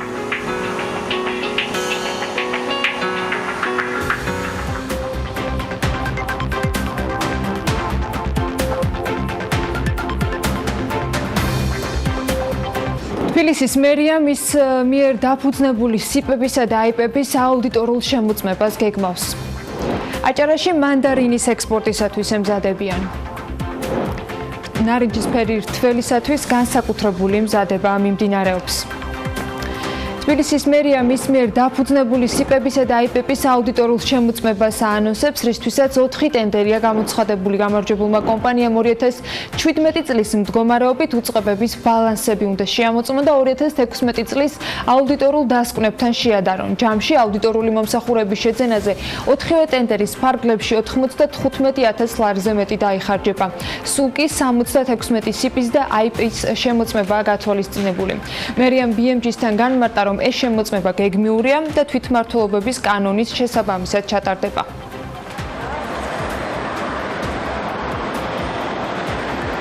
კიდევ ერთი ტენდერით, რომელიც დედაქალაქის მთავრობამ გამოაცხადა, თბილისის მერია დიღმის ჭალების სარეკრეაციო ფუნქციით განვითარებას გეგმავს. ამ გეგმის მთავარი ამოცანა კი საპარკო, ასევე სხვა სამშენებლო არეალების განსაზღვრა იქნება და უზრუნველყოფილი უნდა იყოს ასევე მდინარესთან წვდომა და არსებული ეკოსისტემის შენარჩუნება. დედაქალაქის მთავრობის დაკვეთით, მომავალში შემსრულებელმა კომპანიამ მდინარის ორივე ნაპირით საფეხმავლო ხიდებით შესაძლო დაკავშირება უნდა უზრუნველყოს. საკვლევი ტერიტორიის ფართობი კი 578 ჰექტარს აღემატება. დიღმის ჭალები იშვიათი გამონაკლისია, სადაც მეტნაკლებად ბუნებრივი სახით არის ამ დრომდე მტკვრის პირა ზოლი შენარჩუნებული. დედაქალაქის მთავრობაში მიაჩნიათ, რომ ამის გამო მას განსაკუთრებული ეკოლოგიური, ლანდშაფტური და ურბანული ღირებულება აქვს ქალაქისათვის და განსაკუთრებით გამწვანებული ტერიტორიების მწვავე დეფიციტის პირობებში შენარჩუნებული უნდა იყოს. მთავრობა ჩარჩო გეგმის შემუშავებისათვის ამჯერად ვარკეთილის მესამე მასივისათვის კიდევ ერთ კომპანიას ეძებს. საპროექტო ტერიტორია 70 ჰექტარზე მეტია და ამჟამად ძირითადად ეგრეთ წოდებული ხრუშოვკის ტიპის საცხოვრებელი სახლებია იქ განლაგებული. მათი მნიშვნელოვანი ნაწილი კი ავარიულია. სატენდერო დოკუმენტების მიხედვით გამომდინარე იქიდან, რომ საპროექტო არეალის საცხოვრებელი ფონდი ფიზიკურ გაჯანსაღებას საჭიროებს და ამასთან პრიორიტეტულია მაღალი ხარისხის საცხოვრებელი გარემოს შენარჩუნება, აუცილებელია განვითარება წარიმართოს ერთიანი ქალაქგეგმარებითი და ტექნიკურ-ეკონომიკური სტრატეგიის საფუძველზე. პროექტის განხორციელების მთავარ მიზნად კი მუნიციპალიტეტი ავარიული საბინაო ფონდის რეგენერაციას ასახელებს. ტენდერის ფარგლებში ვარკეთილის გარდა ჩარჩო გეგმები უნდა შემუშავდეს ელიავას ბაზრობის ტერიტორიისათვის, აკადემ ქალაქისათვის, დოლიძე ხილიანის ქუჩების მიმდებარე ტერიტორიისათვის და ორთაჭალის ბაღებისათვის. ჯამში ამისათვის 1,300,000 ლარია თბილისის ბიუჯეტში გათვალისწინებული. ვიცე-მერის ირაკლი ხმალაძის განმარტებით საცხოვრებელი სახლის მიმდებარე ტერიტორიაზე ავტომანქანის პარკირება სრულად უფასო იქნება. მისი თქმით, ამა თუ იმ ზონის მცხოვრებლებისათვის საცხოვრებელი სახლის ირგვლივ ავტომანქანის პარკირებისათვის არანაირი თანხის გადახდა არ დასჭირდებათ მფლობელებს, არც საათობრივი საფასური იმოქმედებს. თბილისის მერის მოადგილის განმარტებითვე, პარკირებიდან მიღებული შემოსავალი მთლიანად სატრანსპორტო კომპანიაში იქნება მობილიზებული, რომელიც მეტროს და ავტობუსების სისტემას მართავს.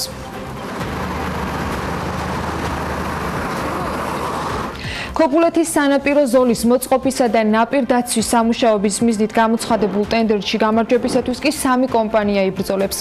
6,5 მილიონი ლარის ღირებულების პროექტზე წინადადებების წარდგენის ვადა ამოწურულია და მასში მონაწილეობა შპს ევარდი, საბა კონსტრაქშენი და ბლექსი გრუპი არიან. დაფიქსირებულები პროექტის მიხედვით კი გათვალისწინებულია ნაპირდამცავი კედლის 2 კილომეტრიანი მონაკვეთის დემონტაჟი და ახლის მშენებლობა. ასევე ქობულეთის ბულვარზე 10,000 კვადრატულ მეტრ ფართობზე დაზიანებული ფილების აღდგენას. გამარჯვებულმა კომპანიამ სამუშაოების დასრულება 2019 წლის 1 ივნისისათვის უნდა უზრუნველყოს. პოლონელი ბიზნესმენები აჭარაში ინვესტიციების განხორციელებას გეგმავენ. აჭარის ფინანსთა და ეკონომიკის მინისტრის ჯაბა ფუტკარაძესა და პოლონელ ინვესტორებს შორის გამართული შეხვედრის შემდეგ ცნობილი გახდა, რომ ბიზნესის წარმომადგენლებს რეგიონის ეკონომიკური განვითარების შესახებ მიეწოდათ ძირითადად ინფორმაცია. შეხვედრაზე კი ქვეყანაში არსებულ საგადასახადო რეჟიმებზე იყო საუბარი, მათ შორის მოქმედ კანონმდებლობაზე და აჭარის საპრივატიზაციო ობიექტებზე. ბიზნესმენები აჭარაში ტურიზმის სფეროში, მათ შორის მაღალმთიან აჭარაში ინვესტიციებით არიან დაინტერესებულები. უახლოეს დღეებში ინვესტორთა ჯგუფი უკვე აჭარის მაღალმთიანეთს ეწევა და არსებულ პოტენციალს ადგილზე გაეცნობიან. და ისევ აჭარა, სადაც ნარინჯისფერი რთველისთვის ემზადებიან 11 და 12 ოქტომბერს აგროფორუმი გაიმართება. სწორედ ამისთვის ერთ-ერთი მთავარი საკითხი კი სწორედ ციტრუსის სეზონია. ფორუმის მიზანი არის სამიზნე ქვეყნების დაინტერესება. სამიზნე ქვეყნები პოსტსაბჭოთა სივრცესთან ერთად არის რამდენიმე ევროპული ქვეყანაც.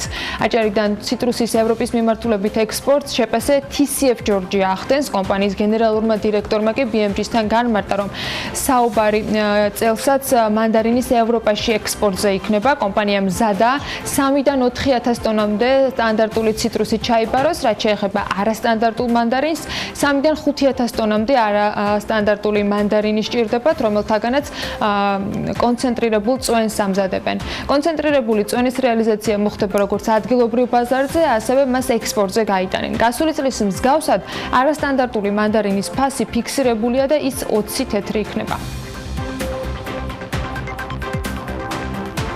თევზის მოშენება საქართველოში შესაძლოა ლიცენზირებადი საქმიანობა გახდეს. პარლამენტში წარდგენილი კანონპროექტების ნუსხაშია ამაზე საუბარი, რომელიც საკანონმდებლო ორგანომ საშემოდგომო სესიაზე უნდა გაიტანოს. პროექტში აღნიშნული არის, რომ კანონპროექტის მომზადება განპირობებულია იმ გარემოებით, რომ მოქმედი კანონმდებლობით ქვეყანაში აკვაკულტურის და მარიკულტურასთან დაკავშირებული საკითხები არ რეგულირდება. ბიზნესისა და ტექნოლოგიების უნივერსიტეტსა და BTV-ს შორის გაფორმებული მემორანდუმის ფარგლებში BTV-ში მაღალტექნოლოგიური ლაბორატორია გაიხსნა, რომელიც სტუდენტებს დაეხმარება ბლოკჩეინ ტექნოლოგიებთან მუშაობაში. გარდა ამისა, სულ მალე უნივერსიტეტის დიპლომები ბლოკჩეინ სისტემაში შეინახება. დეტალებს ლევან თაღიაშვილი მოგვიყვება და სტუმართან ერთად სულ რამდენიმე წუთში გავაგრძელებთ საუბარს. ბიზნესისა და ტექნოლოგიების უნივერსიტეტსა და BTV-ს შორის გაფორმებული მემორანდუმის ფარგლებში უახლოესი ტექნოლოგიებით აღჭურვილი BTV-ს ლაბორატორია შეიქმნა, რომლითაც BTV-ს უნივერსიტეტის სტუდენტები ისარგებლებენ. სწავლება და გადამზადება ბლოკჩეინ სისტემების დეველოპმენტის მიმართულებით განხორციელდება. მოხარულივ ვართ, რომ ჩვენი სტუდენტებისთვის ხელმისაწვდომი გახდა სივრცე, რომელიც ბლოკჩეინ ტექნოლოგიების მიმართულებით მსოფლიოში უმსხვილესმა კომპანია BTV-მ შექმნა. ეს არის ლაბორატორია, სადაც ტრენინგები გადამზადება, სხვადასხვა სტარტაპ იდეებზე მუშაობა განხორციელდება. ჩვენთვის ძალიან მნიშვნელოვანი დღე არის დღეს.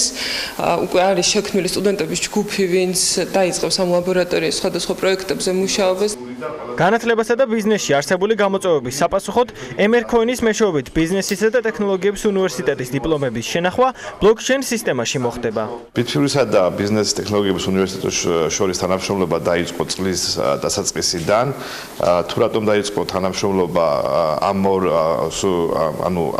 ორ კომპანიას შორის იყო ის, რომ BTV-ს სჭირდებოდა ადგილობრივი პარტნიორი, რომელიც დაეხმარებოდა კადრების გადამზადებაში და მომზადებაში ინოვაციების კუთხით.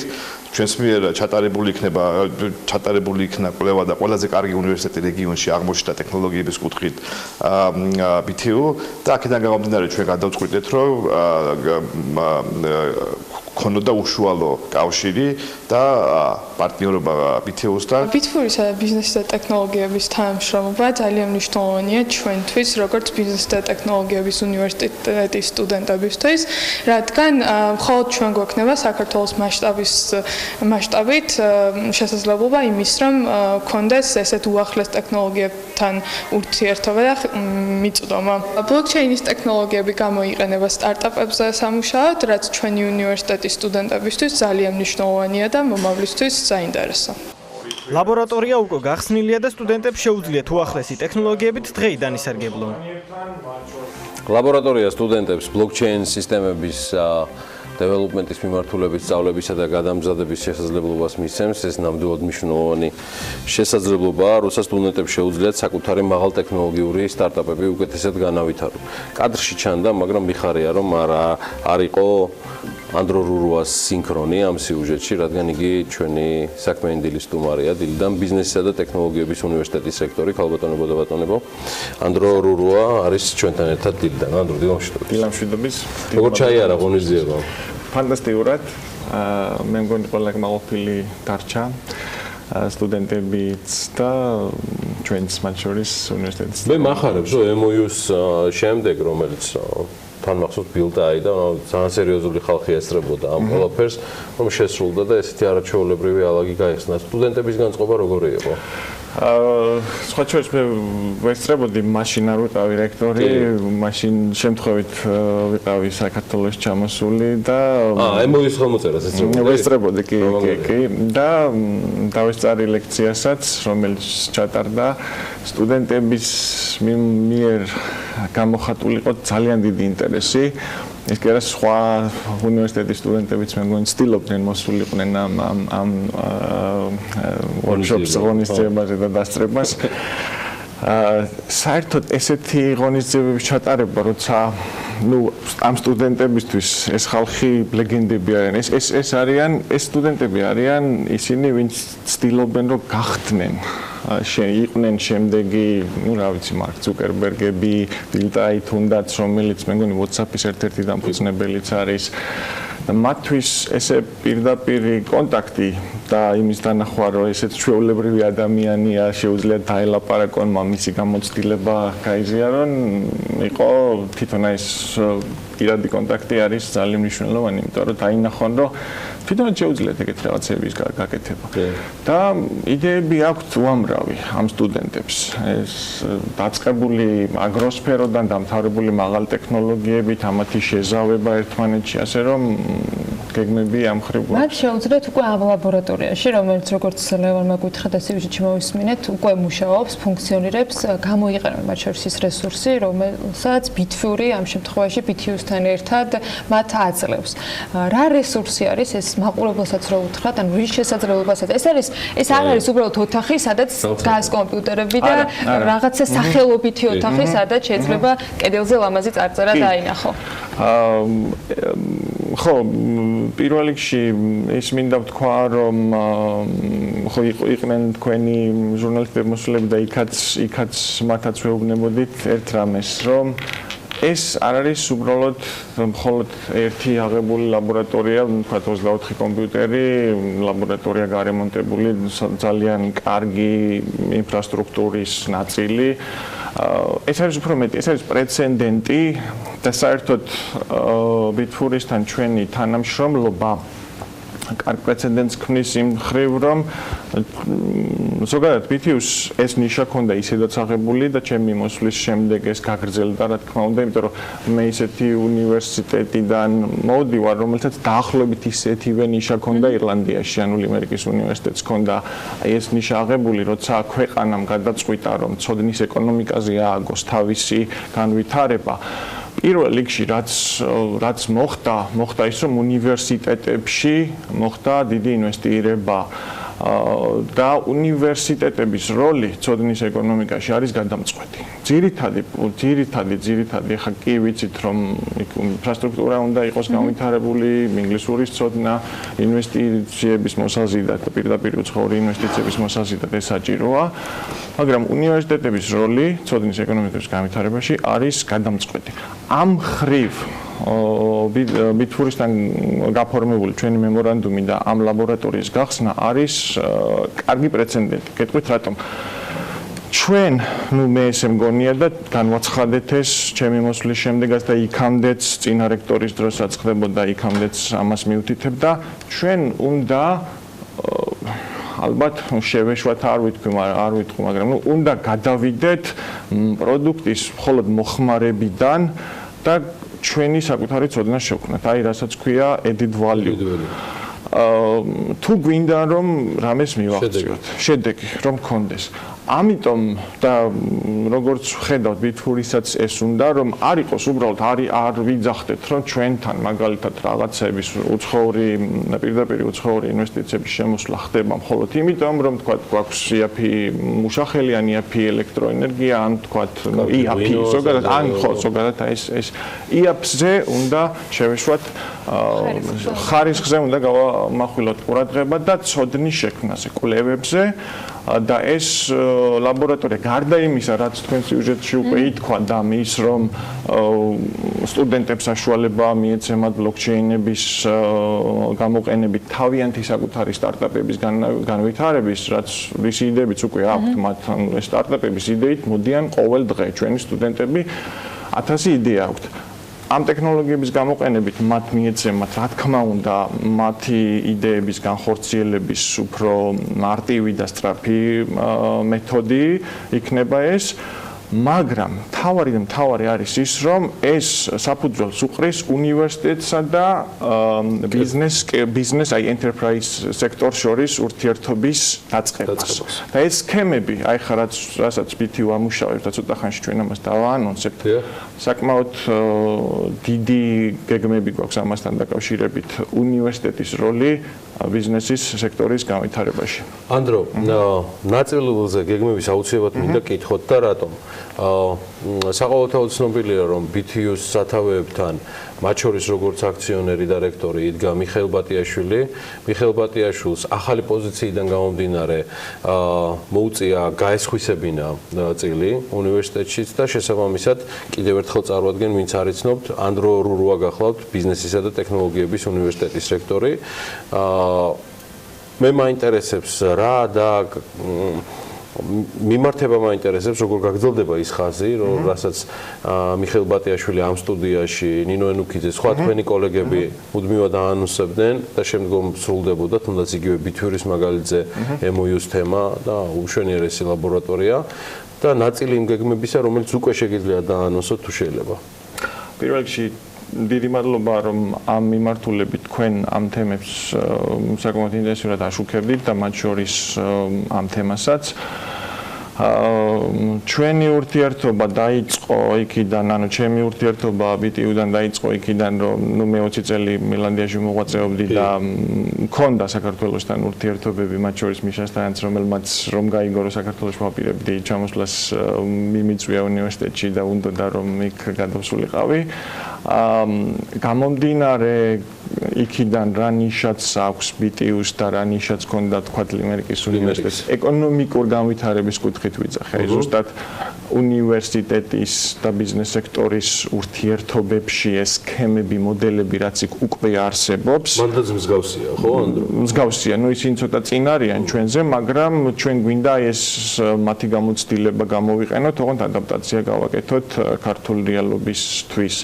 ეს არის სერია, არ არის ერთი იდეა და არ არის ერთი მეთოდოლოგია, ეს არის მთელი სერია აქტივობების, რასაც უნივერსიტეტი ახორციელებს ეკონომიკური განვითარებისთვის, მათ შორის რეგიონული განვითარებისთვის და საერთოდ იქ შენონის განვითარება მოხდა ორი ფაქტორის გამო, ეს არის აეროპორტი და ეს არის უნივერსიტეტი და აქ რო ვნახე BTU-ს პროფილი, რას აკეთებენ ისინი, ის პარტნიორები, რაც მათ ყავთ კორპორაციულ სექტორში, არა მარტო ქართულში, არამედ საერთაშორისო. ჩემთვის საინტერესო იყო ამ პოზიციაზე გადმოსვლა. ну შემდეგ მოხდა ისე რომ ხო მიშა გახდა მინისტრი და მე შემოთავაზეს რექტორობა. ეს არის ჩემთვის ძალიან საინტერესო, ну ზომოთ დიდი პასუხისგებლობაც არის და ძირითადად კარგი ის იყო რომ დაემთხვა ჩვენი ხედვები ერთმანეთს. ეს არის უნივერსიტეტის როლი ქვეყნის ეკონომიკის განვითარებაში, ცოდნის ეკონომიკის ჩამოყალიბებაში საქართველოში. და ეს რაც ჩვენ გავაფორმეთ ბიტფურისთან, ეს არის მხოლოდ და მხოლოდ პირველი პრეცედენტი. ჩვენ ამ ხრივ ვაპირებთ რამოდენიმე თემას დაგიანონსებთ. ამ ხრივ ვაპირებთ სიახლეების დანერგვას, BTU-ს სიახლეების მიმართ არის პიონერი ამ თემებში და ჩვენ გავაგრძელებთ, რა თქმა უნდა. ეს იქნება ახალი პროგრამების შემუშავება, სასწავლო პროგრამების, რომელიც ოღონდ იმ პროგრამების, რომელიც იქნება ისევ და ისევ ბიზნესის განვითარებისთვის, enterprise-ის განვითარებისთვის, რამდენად ბიზნესი enterprise მეწარმეობის განვითარებისთვის, ეს იქნება ახალი კონტენტი, რომელიც როგორც მე საქართველოში არ არსებობს. ამაზე მიდის უკვე მოლაპარაკებები ამერიკის უნივერსიტეტთან და ასევე შევეცდებით რომ მათთან მემორანდუმიც გაკეთდეს ამ მიმართულებით და ეს იქნება კონტენტის მიწოდების ახალი ფორმა. აი ფორმები და თავად კონტენტი როგორც კი ჩამოვყალიბდებით, შეგვიძლია არა. ეგრე გამოვიდა. შესავალი გააკეთა რომ მე კიდე მოვალ. თუ დაინტერესდებით, რა თქმა უნდა, პირველი შემიძლია გითხრათ, რომ თქვენ იქნებით, ვისაც მივაწვდით. ანუ შევდამთ მაშინ. დიახ. მადლობა სტუმრობისთვის. პირიქით, უღრმესი მადლობა თქვენ. კიდევ ერთხელ და ძალიან საინტერესო საუბარი შედგა ანდრო გიგაურთან, BTU-ს რექტორთან. კი, არაერთ საინტერესო ამბავს. კი, და ფაქტიურად თვითონაც დაანონსა და მთელ ამ სიახლეებზე, მათ შორის ურთიერთობაზე ირლანდიური ლიმერიკის უნივერსიტეტთან, ბევრ სხვა სიახლეებზე BTU-ში, უახლოეს მომავალში კიდევ ერთხელ ვისაუბრებთ. ანდრო რატიანთან ერთად. დიდი მადლობა ანდრო. და ვიდრე მას გავაცლებთ, უკვე და რეკლამას დავიწყებთ.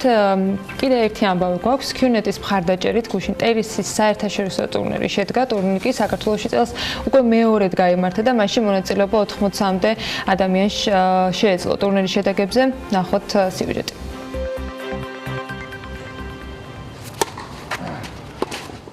კომპანია Q-net-ის მხარდაჭერით თბილისში ტენისის საერთაშორისო ტურნირი მოეწყო. 3 დღის განმავლობაში ტურნირში მონაწილეობა ვეტერანმა და მოყვარულმა ჩოგბურთელებმა მიიღეს. ტურნირი საქართველოში წელს უკვე მეორედ გაიმართა და მასში მონაწილეობას ქართველებთან ერთად სხვადასხვა ქვეყნიდან ჩამოსული სპორტსმენებიც იღებდნენ. კომპანია Q-net-ი, კომპანია QVA-სთან ერთად წელს უკვე მეორედ საქართველოში ატარებს ამჯერად საერთაშორისო დონის ჩოგბურთის ტურნირს. მნიშვნელოვანია, რომ წელს ჩვენი ტურნირი მასპინძლობს ლიეტუვას, ესპანეთის, ისრაელის, რუსეთის წარმომადგენლებს. ბუნებრივია საქართველოს ვეტერანი და მოყვარული ჩოგბურთელებიც იღებენ ამ ტურნირში მონაწილეობას. ეს ტურნირი 3 დღის განმავლობაში გაგრძელდა. დღეს დასკვნითი ეტაპია, ანუ ფინალური გამარჯვებულები გამოვლინდებიან როგორც ერთეულებში, ასევე წყვილებში და ტრადიციულად Q-net QVA-სთან ერთად დააჯილდოებს საკმაოდ სოლიდური პრიზებით გამარჯვებულებს. ტურნირს ლეილა მესხის სახელობის კორტები მასპინძლობდა და ის საქართველოს ვეტერან და მოყვარულ ჩოგბურთელთა ფედერაციის ეგიდით ჩატარდა. ტურნირი იყო მასშტაბური, 80-მდე მონაწილე იყო. მონაწილეობდნენ ჩვენი სტუმრებიც, და შეიძლება ითქვას, რომ ტურნირი იყო საერთაშორისო. და კიდევ კარგი იყო ეს ტურნირი, მე მიმაჩნია მისი ხარისხობრივი მაჩვენებლის მიხედვით, რომ მასში მონაწილეობდა საბჭოთა კავშირის მრავალგზის ჩემპიონი, ევროპის ჩემპიონი დავით კაჭარა. ტურნირის ფინალური შეხვედრა 23 სექტემბერს გაიმართა, რის შემდეგაც კომპანია Q-net-ის წარმომადგენლებმა გამარჯვებული სპორტსმენები დააჯილდოვა. ძალიან კაი წამოწყება არის ეს ტურნირი Q-net-ის, რომელიც ატარებს. შარშან ჩაატარა პირველი ტურნირი, იყო მე ერთი მოვიგე, ერთი ფინალში გავედი. ფინალს დავაგე. წელს უფრო ორგანიზებული იყო და უფრო ბევრად კაი ტურნირი იყო. ძალიან ძლიერ მეტოქებს მოვუგეთ, რა ვიცი. და ბედნიერი ვარ ძალიან. Q-net-ის ერთ-ერთი გამორჩეული ტურნირია, ძალიან კარგი შემადგენლობა შეიკრიბა, ეს ჩვენთვის არის ძალიან კარგი საშუალება არა მხოლოდ ასე ვთქვათ ფიზიკური დატვირთვით, ასევე ემოციური ურთიერთობების, ჩვენ ყველანი აქ მეგობრები ვართ და ძალიან გვეხმარება ეს ასე ვთქვათ ყოველდღიურ ცხოვრებაში. ტურნირის მიზანი საქართველოში ტენისის პოპულარიზაცია და ჯანსაღი ცხოვრების წესის აქტიური მხარდაჭერაა.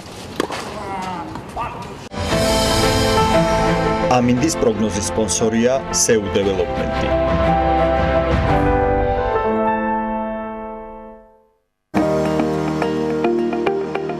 ამინდის პროგნოზის სპონსორია სადაზღვევო კომპანია Unison. თავისუფალი დაზღვევა თქვენი სიმშვიდისათვის.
ამინდის პროგნოზის სპონსორია SEU Development-ი.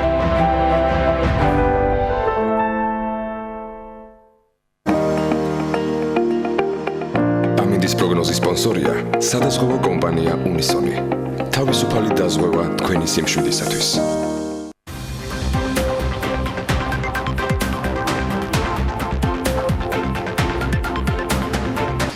შაბათს ბაკურიანში მგზავრების ახალი უბანი პანორამა მგზავრები ოფიციალურად გაიხსნა. რამდენად მოთხოვნადია ბინები ახალ უბანში, რა მომსახურების მიღება შეეძლება დამსვენებლებს, რა ინვესტიციები განხორციელდა კომპანიის მხრიდან და როგორია მგზავრების საომავლო გეგმები. ამ და სხვა მნიშვნელოვან დეტალებს ჯერ სალომე ჭიპაშვილის სიუჟეტიდან შევიტყობ, დანარჩენზე კი უკვე სტუმართან ერთად ვისაუბრებთ.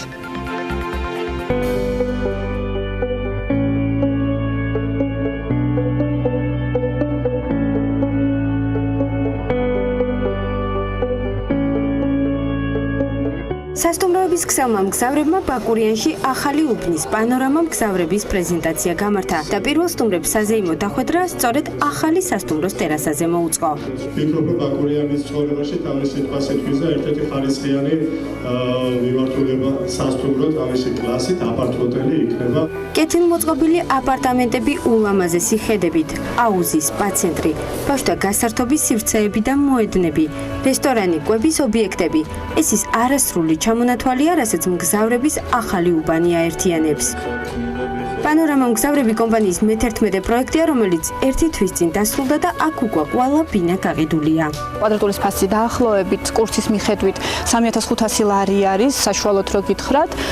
რეალურად ფასი მოიცავს ავეჯს, ტექნიკას, რემონტს, ჩვენ ვაბარებთ სრულად მთლიანად მოწყობილ აპარტამენტს. რაც შეეხება გადახდის პირობებს, ანუ ეს არის ყველაზე მნიშვნელოვანი ზოგადად მყიდველისთვის, რაც ყოველთვის ჩვენ ვცდილობთ რომ მოვერგოთ მის მოთხოვნებს. გვაქვს შიდა უპროცენტო განმავლობა მშენებლობის დასრულებამდე და ასევე საბანკო პროდუქტი საკმაოდ საინტერესო, რომელიც მაქსიმალურად 10 წელიწადზე შეუძლია მომხმარებელს გააკეთოს სესხი. საოჯახო კურორტი პანორამა მგზავრები დიდი პოპულარობით სარგებლობს მყიდველებშიც. აქ ყველაფერი მომხმარებელზე მორგებულია. სამი ძალიან მარტივი მიზეზი შემიძლია დაგასახელოთ. პირველ რიგში დეველოპერი კომპანია, ანუ მშენებელი მგზავრები, რომელიც შემთხვევით სანდოობასთან ასოცირდება. არაერთი წარმატებული პროექტი აქვს განხორციელებული. მეორე რიგში ამ ადგილის სახელი პანორამა ტყუილად არ არის, როგორც ხედავთ, მშვენიერი ხედი გვაქვს და ეს ჩემთვის ერთ-ერთი გადამწყვეტი მიზეზი იყო, რატომაც ავირჩიე ეს კომპლექსი და მესამე არის თანხის გადახდის მოსახერხებელი გრაფიკის შექმნა. ანუ კომპანიასთან შეგიძლია გაისაუბრო იმაზე, თუ რა პირობებით, როგორ და რა ვადაში დაფხვრა მომოცებულ გადასახადს. პანორამა მგზავრები კიდევ ერთი წარმატებულად დასრულებული 100 ნომრიანი აპარტ-ჰოტელია, რომელშიც 4 მილიონი დოლარის ინვესტიცია ჩაიდო. თუმცა როგორც კომპანიის დამფუძნებელი აცხადებს, ამაზე გაჩერებას არ აპირებენ და უახლოეს მომავალში თავის მომხმარებელს ახალ მიმართულებებსაც შესთავაზებენ. თელავში იქნება ახალი მიმართულება, იცი ჩვენ გუდაურში გვაქვს გაკეთებული პროექტი, გონიოში მე-5 კორპუსი სასტუმრო აპარტამენტი იქნება, რიგით მე-11-ია ეს ბაკურიანში და მე-12 იწყება და რაც შეიძლება სიახლე იყოს ზოგადად ბაზარზე, თელავში ვაპირებთ საკმაოდ მაღალი კლასის, ასევე 5 ვარსკვლავის კლასის სასტუმრო მშენებლობას. საფრთხის სეზონი ბაკურიანში უკვე დასრულდა. დამსვენებლებისგან დაცარიელებული კურორტი ზამთრის სეზონის მოლოდინშია. თუმცა ერთი რამ ნამდვილად თვალშისაცემია, უსეზონობა ბაკურიანს სილამაზეს ნამდვილად ვერ ართმევს. ზამთრის სეზონისათვის მზადება მე მგონი უკვე დასაწყები არის და თანაც არაჩვეულებრივი ლოკაციები გვაქვს შესარჩევი იმისათვის რომ ამ ხედებით დადგმობის შესაძლებლობა გქონდეს ყველას. ჩვენ კი სტუდიაში უნდა უმასპინძლოთ ახლა დავით ცერცვაძეს, მგზავრების დამფუძნებელს, რომელიც ყველა იმ დეტალზე გვესაუბრება, რომელიც სიუჟეტში ვერ მოხვდა და დარწმუნებული რომ კიდევ ბევრი სიახლე იქნებათ. მოგესალმებით, მადლობა სტუმრობისთვის. მადლობა ორგანიზატორისთვის. უკვე სუპერსერიოზული პორტფელი არის, ანუ მოკლედ მაყურებლებმა ვინც არ ვიცი თუ გამოტოვეთ, ეს არ უნდა გამოგეტოვებინათ, იმიტომ რომ მე პირადად ძალიან დიდ ყურადღებას ვაქცევ და ვადევნებ მგზავრების ფინანსურ და ინფრასტრუქტურულ პროექტებს და ფინანსურ პორტფელს თვალყურს. მგზავრები ხშირ შემთხვევაში არ იყო მხოლოდ ინოვატორი ან ლიდერი არ არის მხოლოდ იმითი, რითაც მაგალითად წარმოდგენილი არის ბაკურიანში. თვისებრივად განსხვავებული ბიზნეს მიდგომები პოტენციურ კლიენტებთან, რომლებიც ფაქტიურად კლიენტები კი არ არიან, ანუ მყიდველები, პარტნიორები ხდებიან, ისინი თანამონაწილეები ხდებიან ძალიან მნიშვნელოვანი ბიზნეს პროცესებისა და აი ამ ბიზნეს პროცესებში არის ძალიან მნიშვნელოვანი კომფორტები, რომელიც დამატებითი შემოსავალი არის ნებისმიერთათვის, ვინც ჩაერთვებიან მგზავრების ახალ წარმოწმებებში დღეს ეს არაჩვეულებრივი ახალი პროექტი არის, რომელიც სალომე ჭიპაშვილმა წარმოგიდგინათ და მას პანორამა მგზავრები ჰქვია. თუმცა ჩვენ მხოლოდ ბაკურიანზე არ ვისაუბრებთ და ამიტომ კიდევ ერთხელ დავით ცერცვაძე მგზავრების დამფუძნებელი. მოდი ბაკურიანით დავიწყოთ. ეს არის ახალ უბანში წარმოდგენილი ახალი კომპლექსი, რომელიც ერთგვარად დასაწყისი არის იმ დანარჩენი განვითარების, რომელიც მის გარშემო გველოდება. რას წარმოადგენს და შეიცვალა თუ არა რაიმე ფორმით ის ტიპი, რომელსაც თქვენ სთავაზობთ ხოლმე მომხმარებელს ერთის მხრივ ყიდველებს და მეორეს მხრივ უკვე მომავალში იმ ადამიანებს, ვინც დროებითი სტუმრები ხდებიან მგზავრების. შეიცვალა, კი ბატონო, ჩვენი ბაკურიანში მგზავრების უბანი ყველა მიცის, მე მგონი ერთ-ერთი ყველაზე პოპულარული ადგილია დღეს ბაკურიანში, სადაც ჩვენ 10 აპარტ-ჰოტელი უკვე გაკეთებული და დასრულებული გვაქვს თავისი ძალიან კარგი ინფრასტრუქტურით, ყველაფერი, რაც შეიძლება გქონდეს სასტუმრო აპარტამენტებს დასვენებისთვის და ზუსტად ამ ახალ უბანში, ესეც ვარეკლამებდი ჩვენ ახალი უბანი მგზავრებისგან, შედარებით ცოტა მოშორებით ამ ადგილისგან, არის 2 ჰექტარი ნახევარი ტერიტორია. ამ შენობა ამის გაყიდვები ჩვენ დავიწყეთ შაშან და წელს უკვე აგვისტოში დაისვენა ხალხმა შევიდნენ უკვე ოთახებში, თუმცა სპა ცენტრი, აუზი, ინფრასტრუქტურა რაც იყო, ეხლა გავხსენეთ ჩვენ და ამიტომ შესაბამისად ოფიციალური გახსნათ. ამჟამად ეხლა გავაკეთეთ. ტრანსპორტული იმშენს არ გამოტოვებდნენ თქვენი სტუმრები, რომ საფხულშიც დაესვენათ და შესაბამისად იჩქარეს. მაგას ვაქცევთ ხოლმე ყურადღებას, რომ აი სეზონი რაღაცნაირად არ ჩავაგდოთ, ყველანაირად ვცდილობთ, რომ მოვერგოთ მათ სურვილებს. ბიზნეს პრობლემებს ჩვენ როგორც პარტნიორებს ესე ვეძახეთ და ესე აღვიქვავთ, იმიტომ რომ ერთობლივი პროექტია ფაქტიურად, ჩვენ მენეჯმენტით ვერთვებით ამაში და შემოსავალი სასტუმროს შემოსავალი არის მათი შემოსავალი, სასტუმროს მოგებას და ყველა კმაყოფილი უნდა იყოს შესაბამისად. სიახლე რაც არის ახლა, რაც მინდა ვთქვა, რომ ჩვენ გადავედით ნელ-ნელა და უკვე ეს არის პრემიუმ კლასის სეგმენტი, ეს არის 400 სკლავიანი აპარტ-ჰოტელი, შესაბამისი მაღალი კლასის, ძალიან მაღალი კლასის ინფრასტრუქტურით, თავსავარია საოცარი ხედები და პანორამაც უბრალოდ მაქედან დავარქეთ პანორამა მგზავრებისგან და ვფიქრობთ, რომ ეს ტერიტორია და ეს სასტუმრო გადადის უფრო მაღალ სეგმენტში, მომსახურება უფრო მაღალ ბიუჯეტიან სტუმრებს, კლიენტებს და შესაბამისად უფრო შემოსავლიანი იქნება ჩვენი პარტნიორებისთვის, ბიზნეს პრობლემებისთვის. ამ უბანს რაც შეეხება, ჩვენ კიდევ თავისუფალი მიწა გვაქვს აქ 1 ჰექტარი ნახევარი, სადაც ვიწყებთ უკვე ფაქტიურად სრულად. ოქტომბრიდან, ახლა ვიწყებთ უკვე ოქტომბრიდან მშენებლობას და ვიწყებთ და 2 წელიწადში დასრულდება ეს პროექტი. სიახლე არის ის, რომ ეს იქნება კიდევ უფრო მაღალი კლასის, 5 ვარსკვლავის კლასის შესაბამისი სასტუმრო. რას გულისხმობს, ანუ ამ შემთხვევაში აპარტ-ჰოტელი 5 ვარსკვლავით როგორი სტილის და ფორმის არის? გაყიდვის მთავარი ამოცანა ის არის, რომ გაყიდვის მიმართულებას ვცვლით, რაღაც ცოტა სხვანაირი ტიპის იქნება, ვეცები ახსნა ახლა. 120 ნომრიანი სასტუმრო იქნება, 80 ნომერი იქნება სასტუმროს ნომერი, თუმცა 125 ნომრიანი, 45 ისევ აპარტამენტად გაიყიდება. რითი განსხვავდება ახლა სასტუმროს ნომერი? რატო იქნება უფრო მაღალი კლასის? თვითონ მიმული იქნება, რა თქმა უნდა, კიდე ახალი ინფრასტრუქტურა ემატება იმას, ისევ სპა ცენტრები, აუზი, დიდი მარკეტი, ბაკურიანში ყველაზე დიდი აქ გაკეთდება, რესტორანი, ასევე რამოდენიმე ემატება.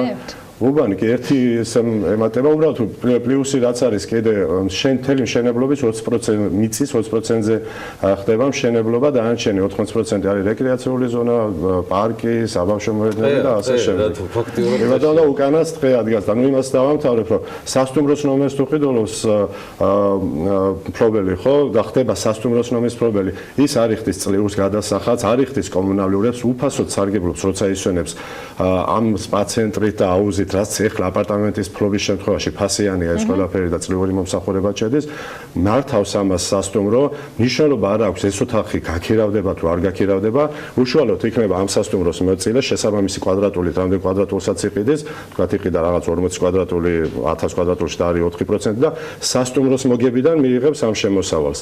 ჩვენ გვაძლევს ეს საშუალებას მენეჯმენტს, რომ ჩვენ ვაკონტროლოთ თვითონ გაქირავების სისტემა შესაბამისად ფასი უფრო კომფორტული დავსვათ, მაღალი ფასი გავაკონტროლოთ, ხარისხი გავაკონტროლოთ, მიმდინარე რემონტი იქნება მენეჯმენტის ხარჯი, შესაბამისად ჩვენ მუდმივად შევინარჩუნებთ მაღალ ხარისხს და მაღალ კლასს. კლიენტებისათვის, მფლობელებისათვის, თქვენი პარტნიორებისათვის, როგორც გინდათ ისე დავარქვათ, ერთი ცალსახად კომფორტული შესაძლებლობა არის და ცალსახად კიდევ უფრო მეტი, მაგრამ თქვენთვის რამდენად შეიცვლება იგივე მართვის სტილი ან მართვის სისტემა, იმიტომ რომ მიუხედავად იმისა, რომ აპარტამენტების გაქირავებისას თქვენ მენეჯმენტში ხართ დარჩენილები, სასტუმროს შემთხვევაში გიწევთ თუ არა გარკვეულწილად შეცვალოთ თქვენი ბიზნეს სტრუქტურა? გვიწევს კი აპარტამენტების შემთხვევაში ჩვენ არ გვქონდა შეზღუდვა მფლობელებისთვის, რომ აუცილებლად მენეჯმენტს უნდა გაიქირავება. იყო შემთხვევები და არის ძალიან ბევრი შემთხვევები ძველობაში განსაკუთრებით, როცა თვითონ აქირავებენ.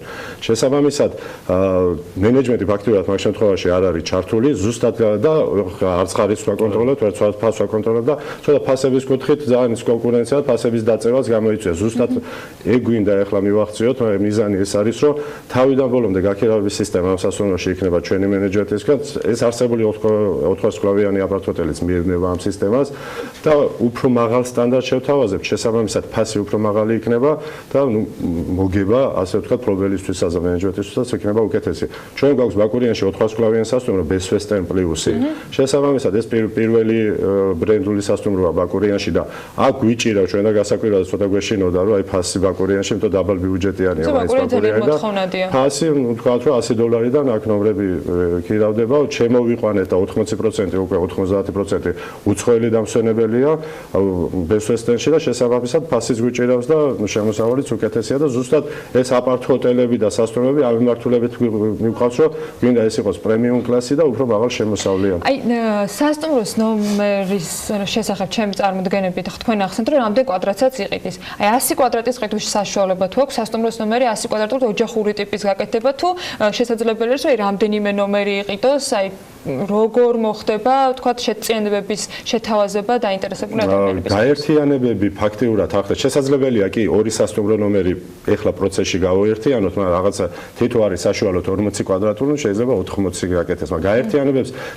პრობელისთვისაც უკეთესია, რომ 2 ან 3 იყოს შემოსავლის კუთხით აზრად, თუნდაც შეიძლება თვითონ დაისვენოს ორი აქირავოს. ხო, ამ კუთხით დიდ ალტერნატივას ესე ვთქვათ არ ვაძლევთ. ჩვენ არასდროს არ ვაშენებდით ახლა შავდა-თეთრ კარკასებს ყოველთვის პირველივე წლიდან 2008 წლიდან ჩვენ გავხსენით პირველი აპარტჰოტელი საქართველოში, ეს ბათუმში იყო და ბაკურიანშიც პირველი ჩვენ გავხსენით და პირველივე პროდუქტი ჩვენთვის ჩვენ თავაზობდით გარემონტებულს, ავეჯით დამთავრებულებს და აი ეს პორტფელი არის იმის გარანტი, რომ კიდე უფრო მეტი დაინტერესებული ადამიანი არსებობს ამ შემთხვევაში.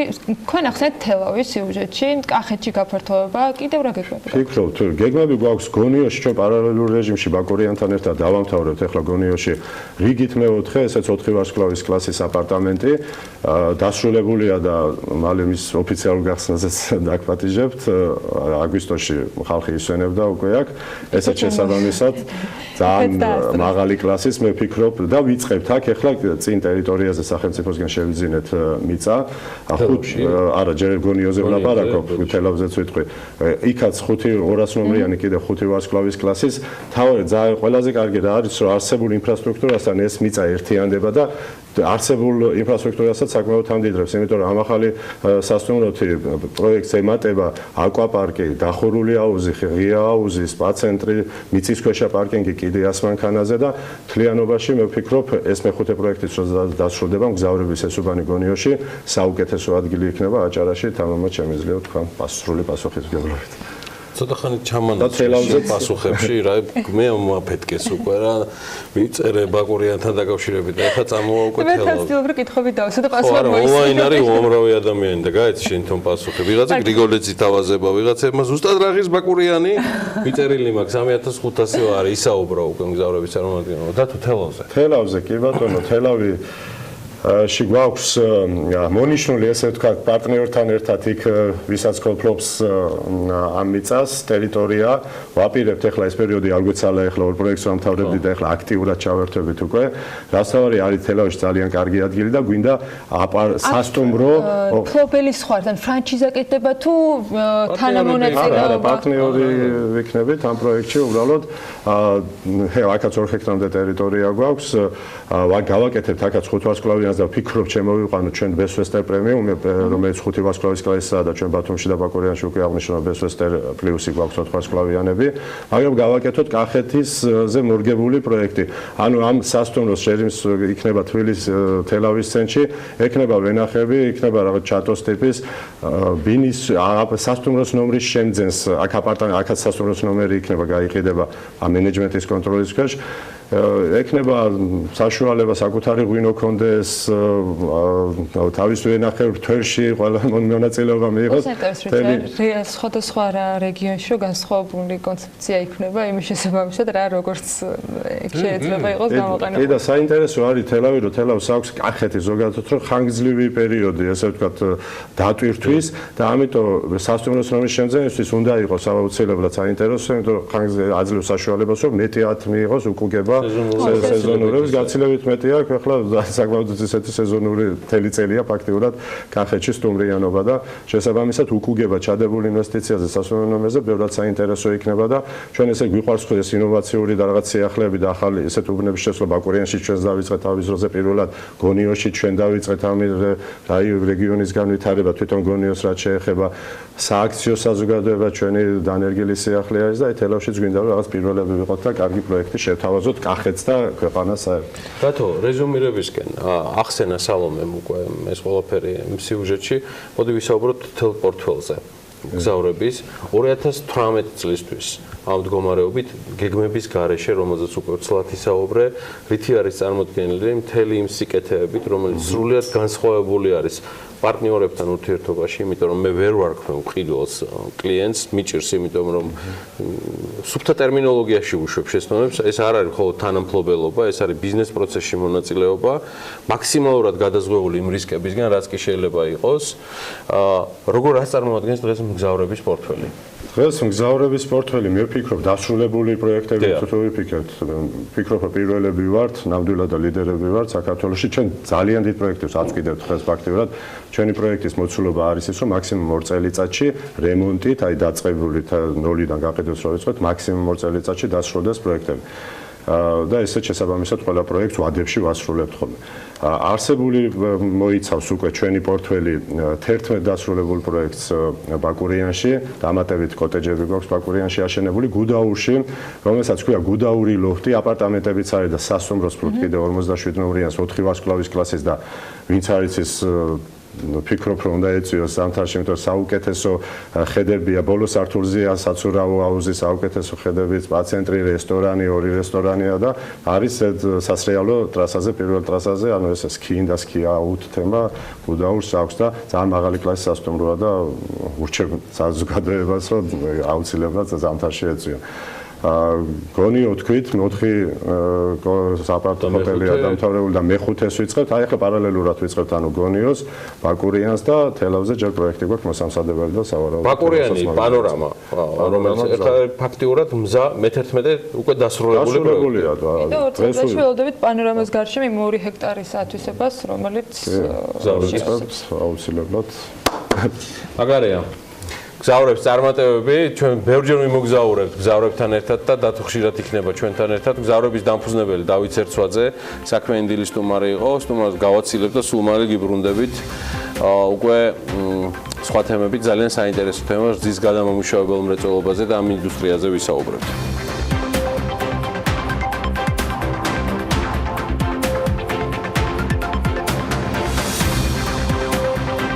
2019 წლის 1 იანვრიდან რძის გადამამუშავებელ საწარმოებს აიკრძალებათ შეიძინონ რძე იმ ფერმერებისგან, რომელთა ცხოველებით სურსეთის ეროვნული სააგენტოს მიერ არ არის იდენტიფიცირებული.